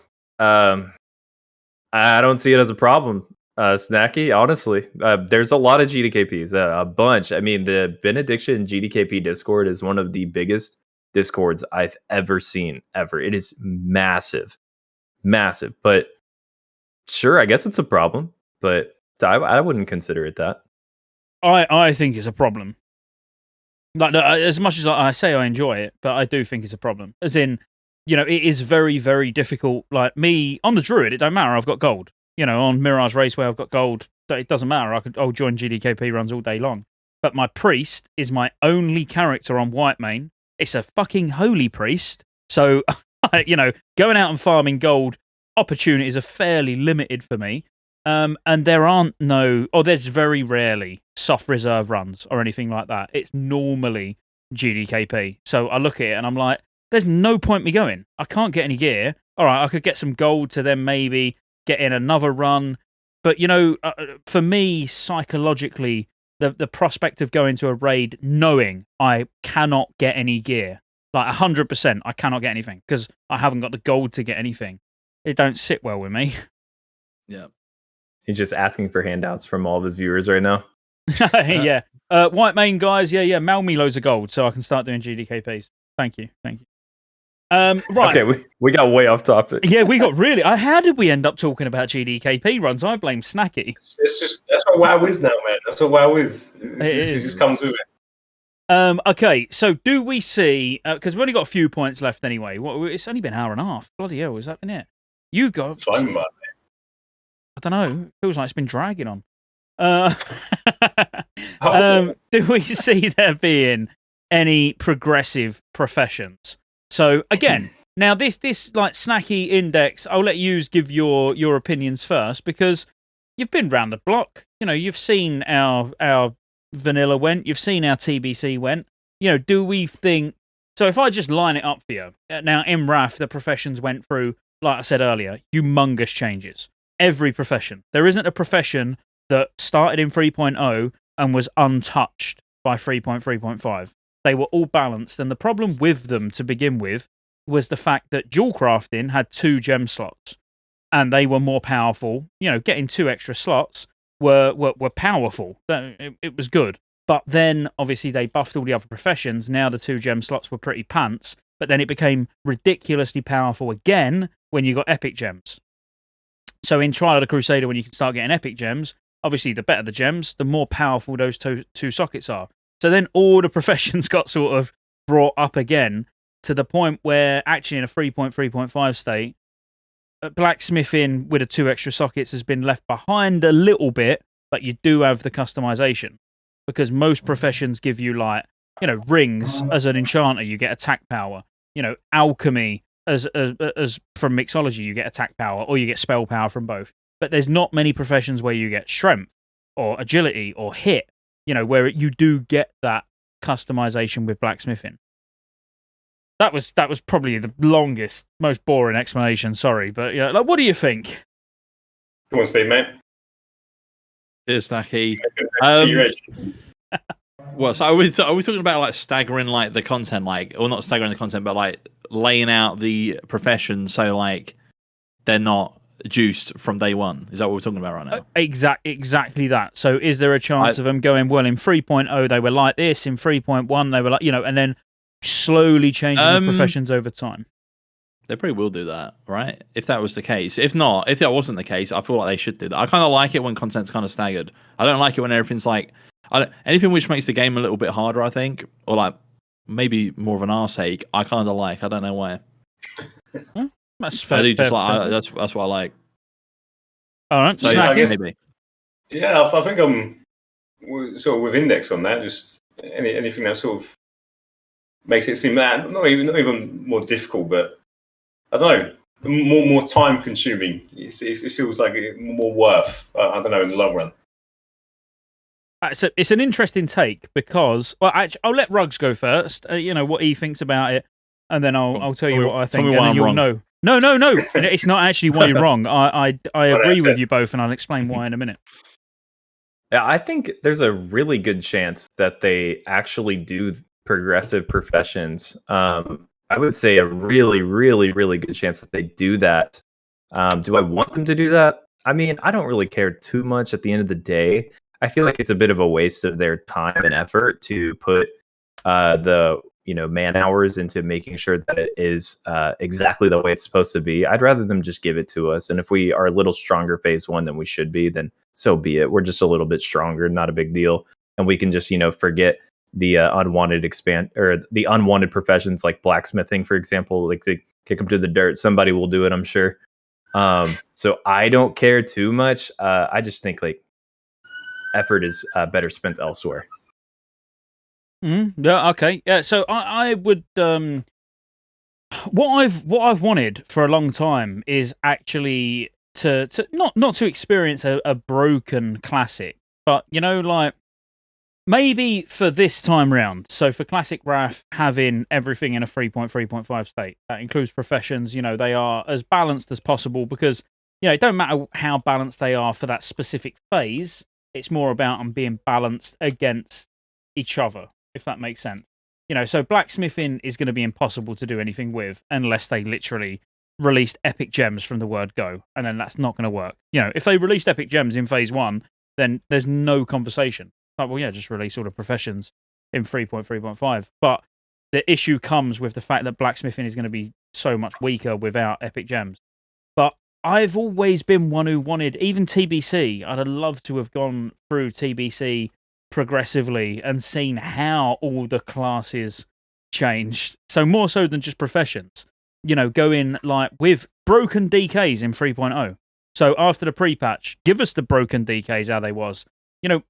Almost apply the patches, along the way just to see what it really was like. I'm not saying Classic is the right setting for that, but it would be fun to see because things would have changed in TBC. It wouldn't have been Hunters and Warlocks in the beginning. It would have changed from phase to phase where, right, look, Warriors just been fixed. They've now gone down on the meters. Hunters have gone up. Rogues have gone up. All of these things that would change. So I'm not saying like strip all the bugs out. We don't want the bugs in the game, but the actual class changes, the raw class changes and balancing, sort of do that progressively because then it would. Yeah, I just think it would be weird. I think it'd be fun. I wanted that in Classic. Like, I wanted them to do it patch by patch. That's what I wanted. Like originally, I think that would have been fun. Yeah, even and if it would have been a bit scuffed, it would have been like, I know, it'd have been fun. And it would, exactly what you said. It would feel scuffed to those who are used to playing on private servers where everything's just as it is. But it would also be quite a learning curve for everybody. It would be like, well, just because we played on private servers, I can't remember in 3.1 who was top damage. What changes happened to the class from 3.0 to 3.1. It would just be, it would be fun. So as I say, maybe Classic's not the right setting for that. But, after, when we get to the end of Wrath, and if there's not, they don't know what to do after it, and then they done progressive, they launched the server in 1.0 state in vanilla. And then slowly progressed all the way to 3.3.5, and we just took it as it is. We know there's going to be shit wrong. We know it's not going to be great, but it's going to be a bit of a journey. I like that, man. I like the sound of that. That sounds good. That sounds really good. I mean, it's never going to happen, but fun to think, isn't it? Yeah. We can ask, man. We can pray. It could happen. I mean, if you think about it, that's an easier thing to do than Classic Plus. Like, Classic Plus could be anything. Like, at least what you're presenting is like something that they genuinely already have patch notes for, and you can just go back and strip away things and add bugs and make it happen, sort of. Yeah, absolutely. All right, cool. So that's covered that. Best professions for making gold was a point, but we've pretty much covered that, haven't we? Unless anyone's got anything else to add. We was talking about, Inscription. And gathering in general. I mean, I've not got anything to add when it comes to making gold. I mean, sounds like professions. I've never been really huge on. And that's a lie. To be fair, we made like retail and stuff like right at the beginning. I sort of, give up on leveling the character just to try and min-max some more gold. Is that going to be a thing in Wrath? Do you think? So I mean, it's instead of like rushing to 70, if you as soon as you get on the servers, you just go and do whatever on the profession. Would that be more beneficial in the long run? Do you think? I think people would do it. Personally, I think there'll be a lot of people that don't level and they go mining and herbing. But I think the majority of those will either be aiming at making gold, or there'll be guilds that are saying, "Look, you 10 people are going mining, while we hurry up and level." To race to world first. Like that just happens. Yeah. Or they're literally going to ignore leveling to chase the realm first titles. Yeah, because there's realm first titles with every profession. That's what we do, Steve, mate, with the fishing one. Yeah. But there'll be a lot of people doing that. I think you should. I think you should. I think both of you, Snacky and Index. I think one of you should go mining, one of you should go herbing, and you should have a race. And just literally try and get. Would that be better to go on a dead server? Because obviously, then you're gonna have other people that are gonna have the same idea, right? How is it? I'm guessing if you're on like a populated server, it's just gonna be complete RNG, right? Like going for like a world first. I already know people who are migrating to dead servers for world first, and then going to move back. They should do like a Hunger Games style thing. They should get all the speedrunners just on one server just to compete, and then they can move back. Yeah. Guys, yeah. But I don't know, Steve. You're going to go for you're going to do the fishing world first. I'm going to go for fishing. I'll probably go on Earthshaker for the fishing. I guess I feel like I have to go on Earthshaker for that. It's my home realm, man. I feel like quite a few people have the same idea, though, aren't they? Yeah, I mean, if I lose, I'll lose. I don't really care. Like, I'm obviously, if I get beta, I'll sweat it. I'll try and like find the best methods. To be fair, but I've got an idea of like what to do. So Earthshaker is a PvP server, right? Yeah, but it's died, man. It's like 99% alliance now. Unless someone wants to make a horde to grief me, which may happen. It should be plain sailing. You gotta have some bodyguards, man, just in case. Yeah, I might have to.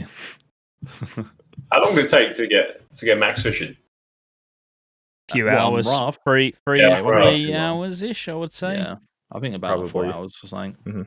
I'm just trying to think how quick someone got it when Synergy launched, because that was the last one I'd done, and yeah, I reckon about 3 hours. If you were starting from, Steve, mate, you could do it. Yeah. Well, the thing is, you can do it anywhere, can't you? Day one. Yeah, you just need to log out. Man. Yeah, but you could like, I don't know, you could do it in like if you could organize a cheeky summon, maybe you can make some gold if you do it in like a raft zone. Yeah, I think you can do it even in like Augment and shit, right? It's kind of ridiculous. Yeah. So anyway, but you would be better off. Basically, you want to go Wintergrasp. Ideally, you want to just fish and then get someone to summon you to Wintergrasp as soon as possible. And then just fish there, and then you're laughing. Yeah. You can have loads of level 1s jumping on your fishing bob thing, just trying to grief you, preventing you from. I'll be one of them. That's what happened when we did that. Like the Ultimate Fisherman, thing. We had a load of people jumping on top of the. On like what's it called? I can't remember. The bubble, fishing bubble. Oh yeah, that's it. And like so many like level 1s and 5s that were just jumping on top and just preventing the person from just clicking. It was hilarious. But I reckon that's Steve. I reckon you should go for it. Announce it now, mate. Official. This is declared. I will become the #1 fisherman on Earthshaker EU. You gotta dress the part too for the I will. For the launch. Okay. I'll cosplay. 100%. Cosplay. Yeah. Cool. Cosplay. So we haven't really got that much left. I'll be honest with you. We've got plans for professions on your main. Now that would just be an interesting one. I know we've touched on it a little bit anyway, but after the discussion we've had, we've covered most professions. All right, we haven't really spoke a great deal about tailoring and enchanting. Maybe. I'll tell you what, Rugs. While I just quickly grab a beer, do you want to just have a real quick brief, because you know everything about professions anyway, a quick brief run through on the bonuses for each? The bonuses for each? Yeah, well, you've got the enchant. It's not got to be specific as in the amount, but just, roughly what they all do. And then hopefully Index and Snacky will be like, right, yeah, I know what I want to do. Based off of all the conversation. Then we can go around the table and go what our profession plans are. Sure. Okay, quick bonuses is Alchemy gives you some random niche trinkets that are really only good for phase 1, but they're decent, especially for healers. It also gives you an extended duration on your flask, and all of your flasks will have an increased power level. So if you have a spell power flask, it's going to give you more spell power. If you have an attack power flask, give you more attack power. Things like that. So decent all around. Blacksmith only gives you an additional socket to your braces and gloves, like we talked about. But what's nice is you can throw literally any gem in there, which is great. Because a lot of these other professions are kind of like stuck where alchemy only gives you like increased attack power or increased spell power. Like, what if you want hit? What if you want haste? That's where blacksmith and jewel crafting is really good. Engineering gives you an infinite amount of things, bombs, sapper charges, battle chicken, your parachute cloak enchant, glove enchant, nitro boots. Absolutely insane. Going to be bis on pretty much everyone in the entire game. Let's see. Inscription gives you the shoulder enchants, which are going to be just like your Sons of Hodir shoulder enchants, just better. Jewel crafting gives you epic quality gems that are jewel crafting specific. It could be literally any gem in the entire game. So you get haste, hit, armor pin, whatever you're looking for, you can get that. And JC also gives you some really good trinkets, which are great, especially for tanks. These tanking trinkets are so big. They're bis for phase 1, and they're so good. And the trinket drop rate in Old War is so shit that you'll probably be running these trinkets until T9. Unless you just, get lucky and you get the trinkets from Old War. What else? Leatherworking, you get the bracer enchant. Just like a lot of the other things, there's only a certain few things that you'll get, like an increased spell power, increased attack power, or stamina. But they also have resist enchants for your bracer enchants, which are pretty good. If your tanks are out there and they don't want to go enchanting or engineering for whatever reason, they just have, a vendetta against engineering, leatherworking is a phenomenal choice. It's going to give you the most amount of stamina possible. It's 2 extra stamina compared to like enchanting, mining, whatever. Plus the resistance enchants are really good for like if you want shadow resist for Lich King and things like that. Tailoring, you get the cloak enchants. This could be like your attack power cloak enchant proc or the spell power proc from your cloak enchant, which are super good. Specifically good for caster DPS. And then, of course, herbalism, you get the heal over time, mining the 60 stamina, and skinning the 40 flat crit. We want to do rapid fire for bis on classes now, Scotty? Yeah. Have we got what these guys are going to go? So after everything we've spoke about so far, and then we'll go for rapid fire on each class. Definitely, we'll blitz through it. But like everything you found out today, Snacky, we'll start with you. Everything you found out today. You blessed with a lot of lore when it comes to professions. I've certainly, I didn't know too much coming in, but you've, I feel blessed now. I feel blessed. But to be honest, I think you've sold me on the whole like RNG aspect of it. Inscription, man. That seems pretty cool. I feel like I might do that. It depends, man. It depends what I do for my main, but that's certainly cool. Caught my attention now. I think probably Inscription and whatever else, man. I'm not too sure. Cool. What about you, Index? I think on my rogue, obviously my primary profession above all is RP, right? And then fishing, and then so what I'll do, I think on my rogue, like Big Snack said. The inscription herbalism, right? That's your fault. You're promoting gambling. That's not okay, but I'm probably going to do that now, and that's because of you. If I get a problem, that's on you, boys. All right. And then also, I think on the Rep Paladin, I actually don't know. I mean, pretty much, I kind of had my heart set on blacksmithing, but Ruggs pretty much said, "Index, you're a fucking idiot if you do that. You need to go engineering, mate." That's pretty much what you said in so many words. So I guess I'm gonna have to go engineering on my Rep Paladin. That's fair. Yeah. Cool. Summed it up. We can't be left out, Rug. So what are you? What? Obviously, you're going DK, so you're going engineering, jewel crafting, yeah? Yep. Oh, yeah. NGJC. I'm actually going engineering enchanting. So as a feral DPS, I'm going engineering enchanting for phase 1, then engineering jewel crafting phase 2. But I'm doing that for a very specific reason. Scotty, why? Because I've got a specific place where I'm going to farm from 75 to 80 where I need those professions. Okay. That's exactly why. So when I say by phase 2, I will be engineering jewel crafting, but I'll be engineering enchanting definitely until 80. Possibly, if I'm a bit bored during Nax, I might change enchanting and get dual crafting.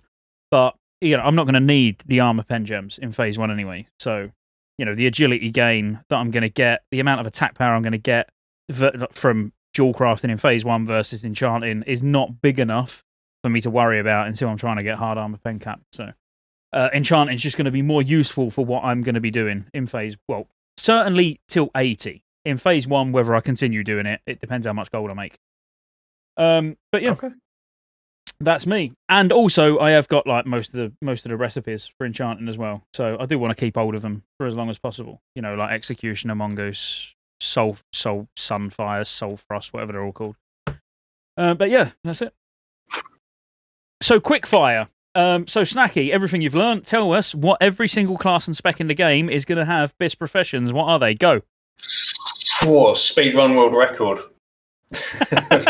I don't know, man. I mean, obviously, from what you guys have told me, it sounded like engineering's pretty much up there with everything, right? Like, it's just that's basically what I've learned from these 2 hours we've spent here. Pretty much engineering, BIS, everything else, whatever. You win. Yeah. Do you think it's going to be like the overall outlook that everyone's going to take? They're like, what do you think people will do? Will everyone just come over, just boom, engineering done and dusted? Well, let's do it. So me and Ruggs will just go. We'll do a class each. So that's all specs. We'll do a class each of what they're going to be and a brief explanation why. Not what they will be, but what they should be. What would be most beneficial. Yeah. So, I'm gonna need. Let me get the launcher in front of me because I'm just gonna need all the classes there, so I don't forget one. I'll go first. I'll start with Death Knight. Go for it. You know me, Death Knight boy. Death Knight, no matter the spec, you go JCNG. That's your BIS. You go it for tank because the jewel crafting trinkets, like I talked about, are really, really good. The stamina is just irreplaceable. And then engineering just stems out to be super good on Frost and Unholy. And Blood kind of needs the engineering Nitro Boots because Blood is the most immobile tank in the entire game. So if you were just not prepared to be in a certain place at a certain time, or if your homies are pulling extra trash and you're not there to taunt it, you need engineering for Nitro Boots. And plus Nitro Boots on a tank is just phenomenal for pacing.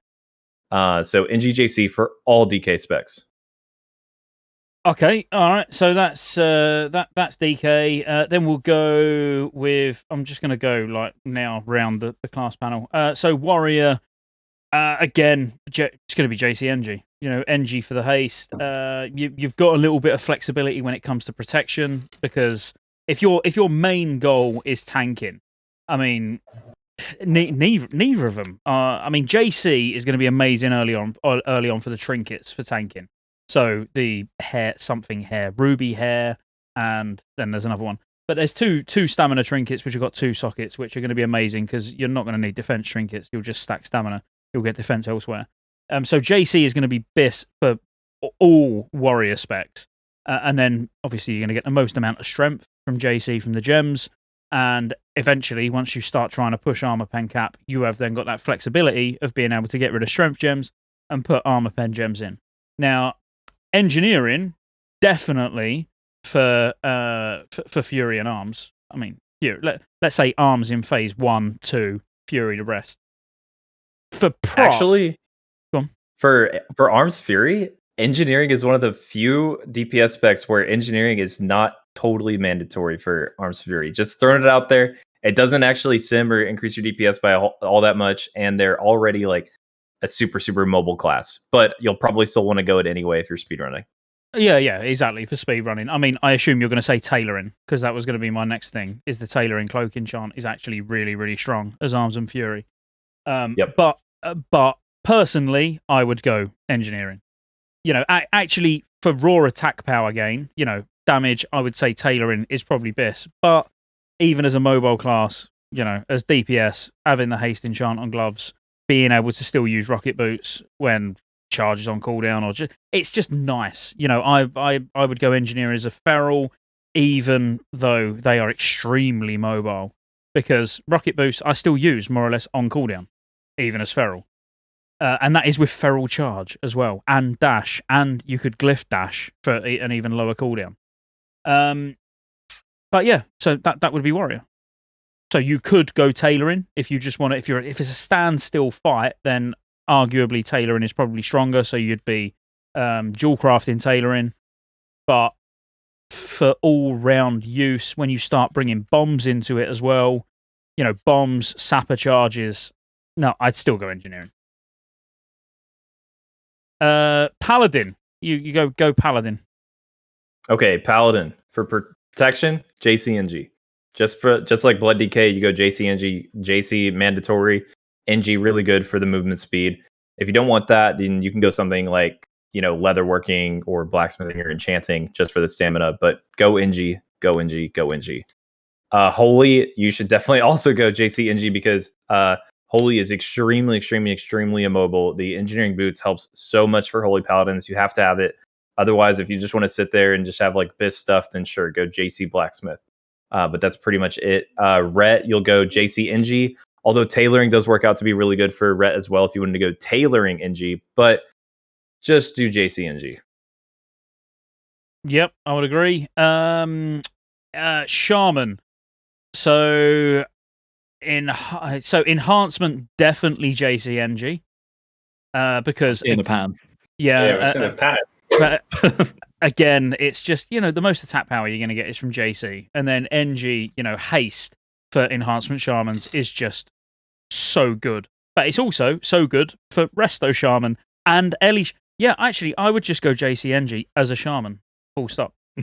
Because the haste bonus from the gloves is just massive for enhancement. It's massive for Resto because as Resto spamming Chain Heal later on in the game, the haste is very valuable. I mean, Elemental, it would be JCNG, but I think you could go NG Tailoring as an Elemental Shaman and be all right. So yeah, it's either way. I think the spell power bonus that you get from Tailoring when you get that proc and it's at the start of the fight with all your trinkets up and everything, Tailoring gives you the most spell power overall out of any of the professions, as an average, assuming you get the full use of the proc. If the fight ended 1 second before your final proc, for example, then no, actually the gain that you're going to get is going to be less than if you got that final proc and it ended a couple of seconds after it expires, if that makes sense. But me personally, I've got a shaman, and my shaman is level 80. It's enhancement resto, and it's engineering dual crafting. Hunter rugs. This is speed. Hunter, JCNG. Period. No matter the spec, JCNG. Cool. So, we're starting to see a pattern. Mage. Mage. All right, we'll break the pattern here. So we'll break the pattern. NG tailoring. Again, 100%. As all specs. I mean, you're not going to raid as Frost, so but just write Frost off. That doesn't even matter. But as Fire, as Arcane, yeah, tailoring NG is going to be best because getting the haste when you cut for your quicker casts as Fire or as Arcane, and the fact again that most of your trinkets, your pre-pot, everything is all going to line up with your tailoring cloak enchant because it's. Don't quote me on this. I think it's like a 15% proc chance, 15-20%. More or less, you can guarantee for it to proc in the first 5-10 seconds of the fight generally. So. Yeah, I wouldn't even look at anything else. I would not go dual crafting on a mage. Full stop. It would be NG tailoring. I'm going to give you Warlock because I want Rogue because then I can have an easy one like you did with Hunter. Okay, sure. Warlock, easy. You go just like a mage. You're going to go tailoring and engineering if you're Affliction. It's just going to be the best. And then if you are Demonology, you actually want to be JC tailoring. JC tailoring gives you, this is the only class in the game where you go JC tailoring, gives you the biggest snapshot on your demonic pack. Super, super important. But if you're in a guild that wants to do speed runs and you feel like you're being left behind physically because you don't have engineering with the Nitro Boots, engineering is a good replacement for tailoring. Although it might be a DPS loss for the raid, it's actually DPS gain for you, plus you get the Nitro Boots. So it's a greedy thing to do as demonology, but you could totally do it. Rogue, JCNG. Right, Druid. No, but again, as Rogue, you could potentially go Tailoring as well. You could go. I think when it comes to Rogue, like you because you're using 2 weapons, it does in later stages of the game make it quite easy to get armor pen capped. So you could. It's the one where I would say you could actually drop JC and go NG Tailoring quite comfortably as a combat rogue at later game. But really, going into Wrath of the Lich King, just JC NG and you're sorted. Yep. Go on. Okay, I'm on Druid now. Yep. All right, it's kind of a long one. I'll try to make it quick. For Feral DPS, you go JC NG. But keep in mind, Tailoring is super, super, super good on Feral. Probably even a DPS gain for you if you go Tailoring NG. It's just good to recommend JC because you might need the hit gem, you might need the agility gems, you might want the armor pin gems. And that flexibility there is really, really good. But Tailoring NG does end up leading to be incredible for your burst opener with Berserk and everything else. It's just crazy, crazy good. Adds to your snapshot as well with your bleeds. For Bear, the recommendation is typically just go stack as much stamina as possible. So JC Leatherworking is actually a pretty good choice for your Bear, although Bear can be a little immobile, so getting JC on your Bear is a decent option as well. But you could just go, pure stamina. So JC, Leatherworking, or Enchanting, Blacksmith, or Mining. All of those are great. For Boomkin, you go JC NG, best options. Although Tailoring is decent there too. And then Resto, we go JC Enchanting. Enchanting is really good because Resto, all you really care about is hitting as much spell power as possible. Your haste cap on Resto Druid is pretty low. So the only other times we'd ever consider haste is maybe like phase 1 if we want the Alchemy gem or the Alchemy trinket like we've talked about. But JC Enchanting is actually pretty decent for your Resto Druid. So let them just be the token enchanter of the raid. Yep. Yeah. And you literally covered exactly what I was going to say there with Resto. I think JC, if you really wanted to be enchanting, Alchemy, then yeah, the difference between both fairly, it's neither in or there. Go JC Alchemy, JC Enchanting. And then Priest is the last one. So Priest, it's an awkward one. It's an awkward one with dual spec. So you're going to want, as Shadow, you're going to want Engineering dual crafting again, or Engineering Tailoring. Either can work. The thing is, as Disc, you do not want Engineering. There's like very little gain from Engineering because the haste cap for getting a 1 second cooldown on your bubble is so low that you just the haste glove is just wasted. So you would go something like, for Disc, JC Tailoring, or I mean you could as a Disc priest you can more or less go what you want, actually, if I'm completely honest. Literally whatever you want. You just don't want Engineering. For Shadow, you definitely want Engineering. And for Holy, Engineering, again, it's useful, like definitely useful. I just think Disc and Holy, if you're the priest that's healing and you're having Disc and Holy, as dual spec, like both, I wouldn't have Engineering in either. I would go something like JC Tailoring or JC Alchemy, JC. Like I just think there's a lot of flexibility when it comes to priest because you don't need Engineering. It's only if you ever plan on playing Shadow. So if you've got Shadow as one of your specs, then definitely Engineering has to be there. But for the others, it's neither in or there. What would you say, Ruggs, in terms of Priest? Because I think Priest is quite a difficult one, if I'm honest. I think it's just whatever you want. Right, for Priest, for Disc, you just stack spell power. So you could get, JC, of course, because it's going to be the most. But then being the token enchanter of your guild is a good choice. Alchemy, all the others that we've listed. Disc could go anything. Holy, again, like JC is going to be really, really good. Holy actually has a kind of a higher haste cap to hit. So JC is kind of mandatory because you might need a gem for haste. Enchanting is good because the haste enchant on gloves is actually good for Holy. But like you were saying, like Holy and Disc and Resto Druids, they're all like super mobile healers. They can literally just be constantly moving while healing. They don't have to stop to cast very often. And so because of that, you don't need Engineering.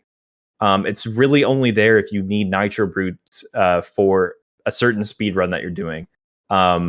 I think if you was Holy Shadow, if they were your two specs, then I think Engineering, dual crafting. I think if you didn't plan on being disc, I think Holy. Yes. As long as you don't plan on disc, then Engineering. Yeah. Cool. Was that all right, boys? Snacky, Index, yeah? You happy with that? You know what all your classes are going? A whole lot of JCNG. Got it, boys. Yes. With some tailoring energy thrown in there. Yeah, if there was a dartboard behind me with all of the classes on it, and I had to throw a dart on it and say, all right, whatever this hits is going to get JCNG, it's probably going to be fine. You know? It's probably going to be this. There is, but there's not a lot you can do about it, is there? You know, it's what it is. It just gives you the most gain. It's as cringe-worthy as it is constantly saying dual crafting Engineering for every class. What's best is best. You know, we don't control it. Have we not considered the RP elements, though, man? True. We didn't think about it.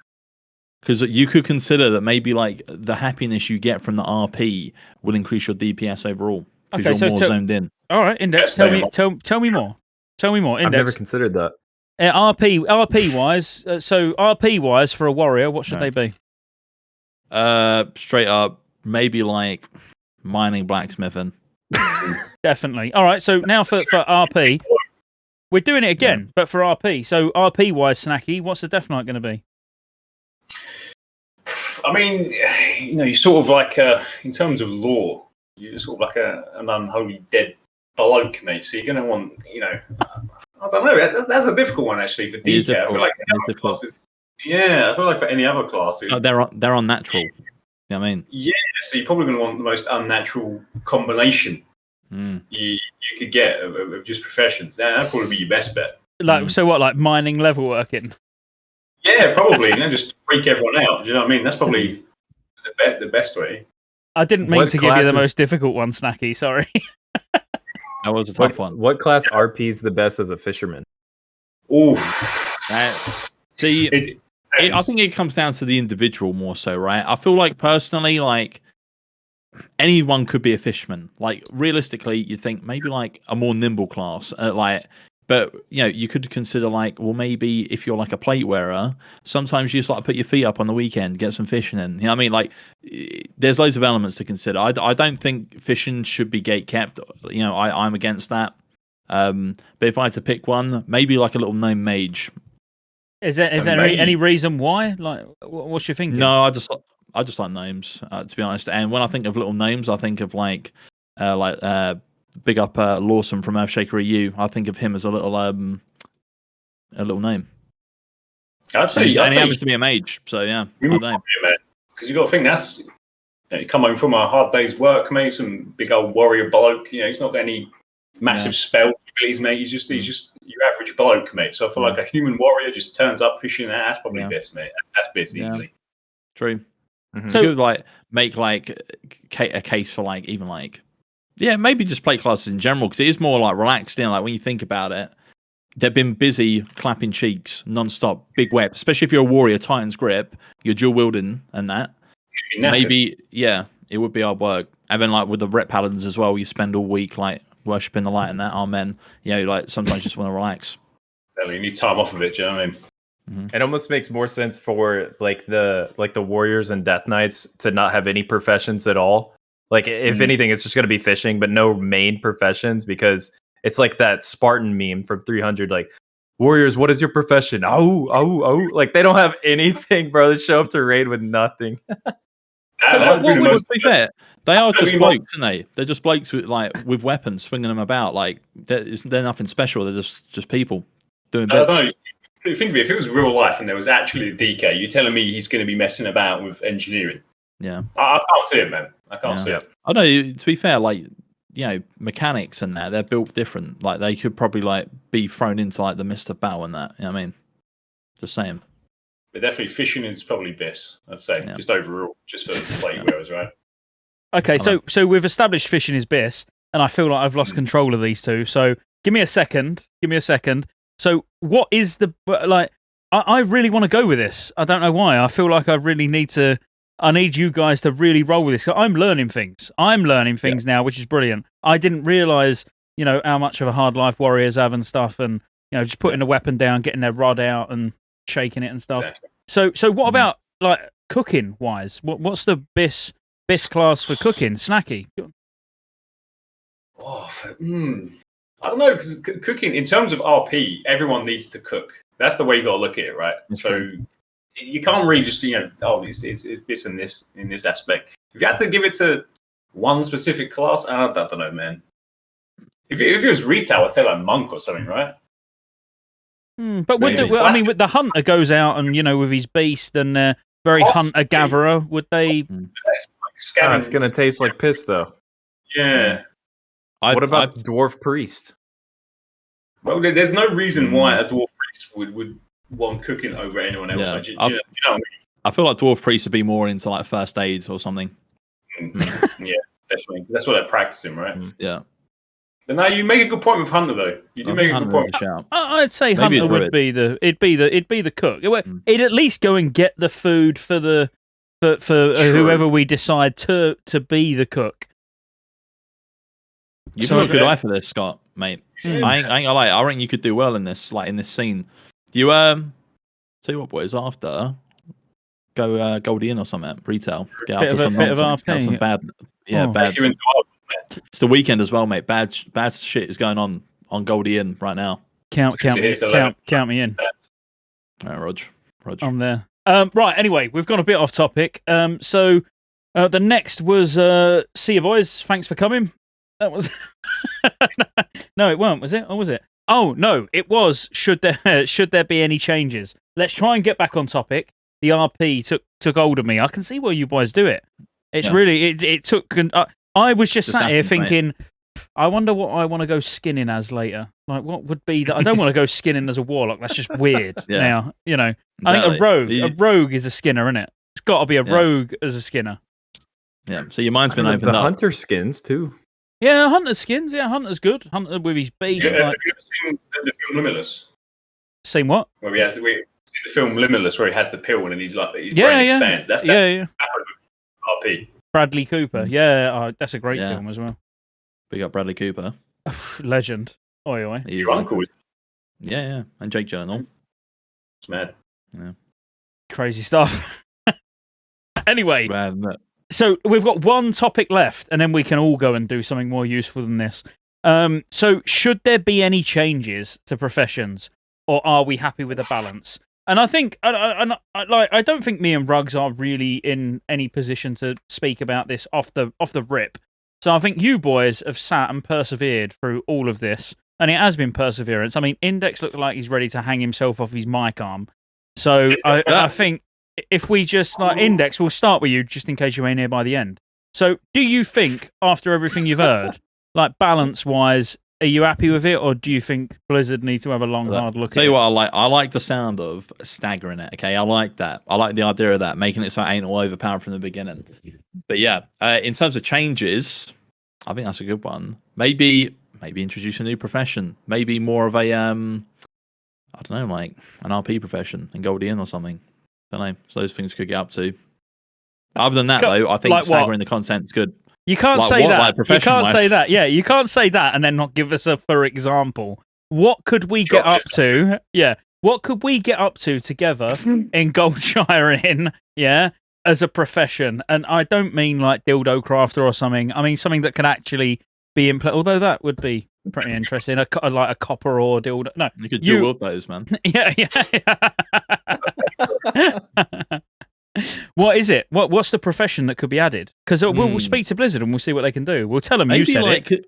Because how fishing's like more of a relaxing thing, isn't it? Maybe you could have like a dancing profession. Can we get that dancing thing in, mate? We need more dancing. Hey, you know what? Hey, Blizzard. Okay, I need the dancing. I need more dance. I need dance studio and I need an RP studio. Okay. Unironically, we need more RP emotes. It's actually ridiculous. What is going on with this game, mate? It's 2022. I don't care if it's classic. We need some extra emotes in. It's ridiculous. They told us that we were going to get that way back in the day. Back in 2007, they told us we were going to get new dance emotes, and I think you could customize which one your character used in Wrath. Yep. Can I ask Snacky and Index? This is for both of you. Yes, mate. As people who love this sort of stuff, you love the RP, you love the memeing and all that. Have you played Star Wars Galaxies? I ain't gonna lie, my mate, legit, he bums it, mate. Him and my other mate bum it, and all they say is, "Oh, mate, you'd love it. Like, oh, the professions are really like cool in that. You've got like an entertainer and stuff, right?" Yeah, there's exactly, and that's why you said a dancer, and I was instantly thinking, man, that would be so cool if they actually had an it's a non-combat class. It gives you like buffs or something, right? Buffs. Yeah, you get mind buffs and will buffs, and that'd be sick. That's what I'm saying. That would be really cool. That would be good. Blizzard need to sort it out, mate. They Classic Blast, let's do it. So, Snacky, what do you think about the professions? Are they balanced? Do you also want a dancer? Well, yeah, I very much would like the ability to be able to dance. I think, maybe like construction, just straight up yoink it from RuneScape, mate. That's what I'm about. But in terms of, what's that? No, sorry, what's that? I don't know. Construction. I've not played RuneScape, so I don't know what house, make your own chairs and stuff. You can make a boxing ring with all your mates in that. You could have like Grubashi Arena in your house. So something like that could be cool, mate. We'll whack that in. If we're talking about RP. That is, I mean, I would. It would suit you guys, but I'm a big fan of player housing. So actually, in terms of like having a crafter or an architect or what did you call it? A constructor or a constructionist, whatever. Yeah, I'd be all for that because I think, wow, they've missed the boat now, obviously, but player housing should have been in a long time ago. And you boys could have been doing some amazing videos by now in your own house. I'd have come round. Exactly. You're involved, mate. Yeah, get up to a madness, mate. So Rug, so these guys want, they just want RP stuff. I mean, so in terms of the professions and how they actually are at the moment, would you change anything, or would you get on board with these boys and, I don't know, just put in strippers or something? There's only one right answer there. Look, if they want to add, rod maker as a profession, go for it. Like you were saying. But no, man, I wouldn't change anything. I'm not one to make a lot of changes in the classic scene. So when it comes to like balance changes, I don't want to see any of it.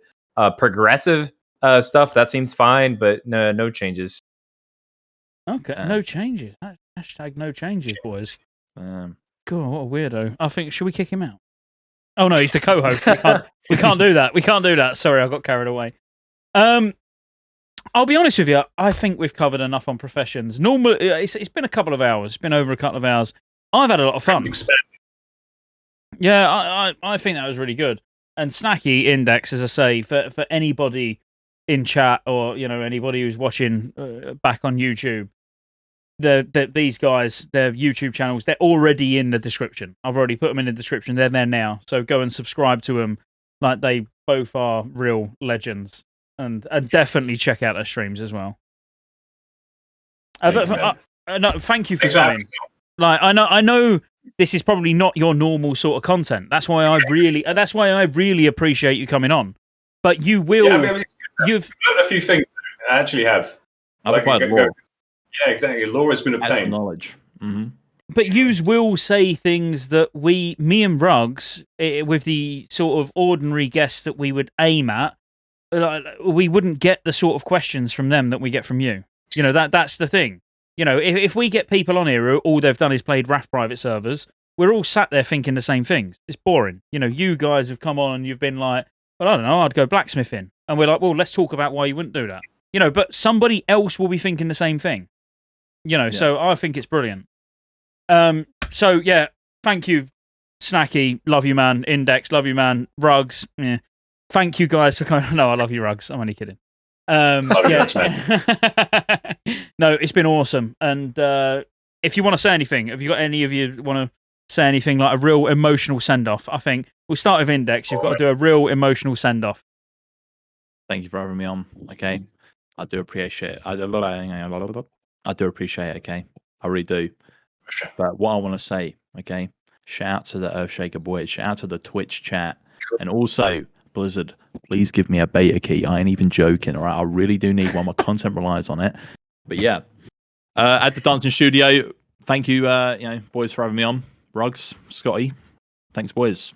Ret gang. Cheers, mate. Snacky, emotional send off. I want tears. I think I can stop that, man. No, I just want to say thanks for having us on, man. We've actually learned quite a lot, and as he says, Blizzard, drop the beta. We need it. We need it. We require it. I feel like all four of us should, but by default, get it for exploring these knowledgeable topics and blessing everyone with lore. I thought we've earned our way into the beta now.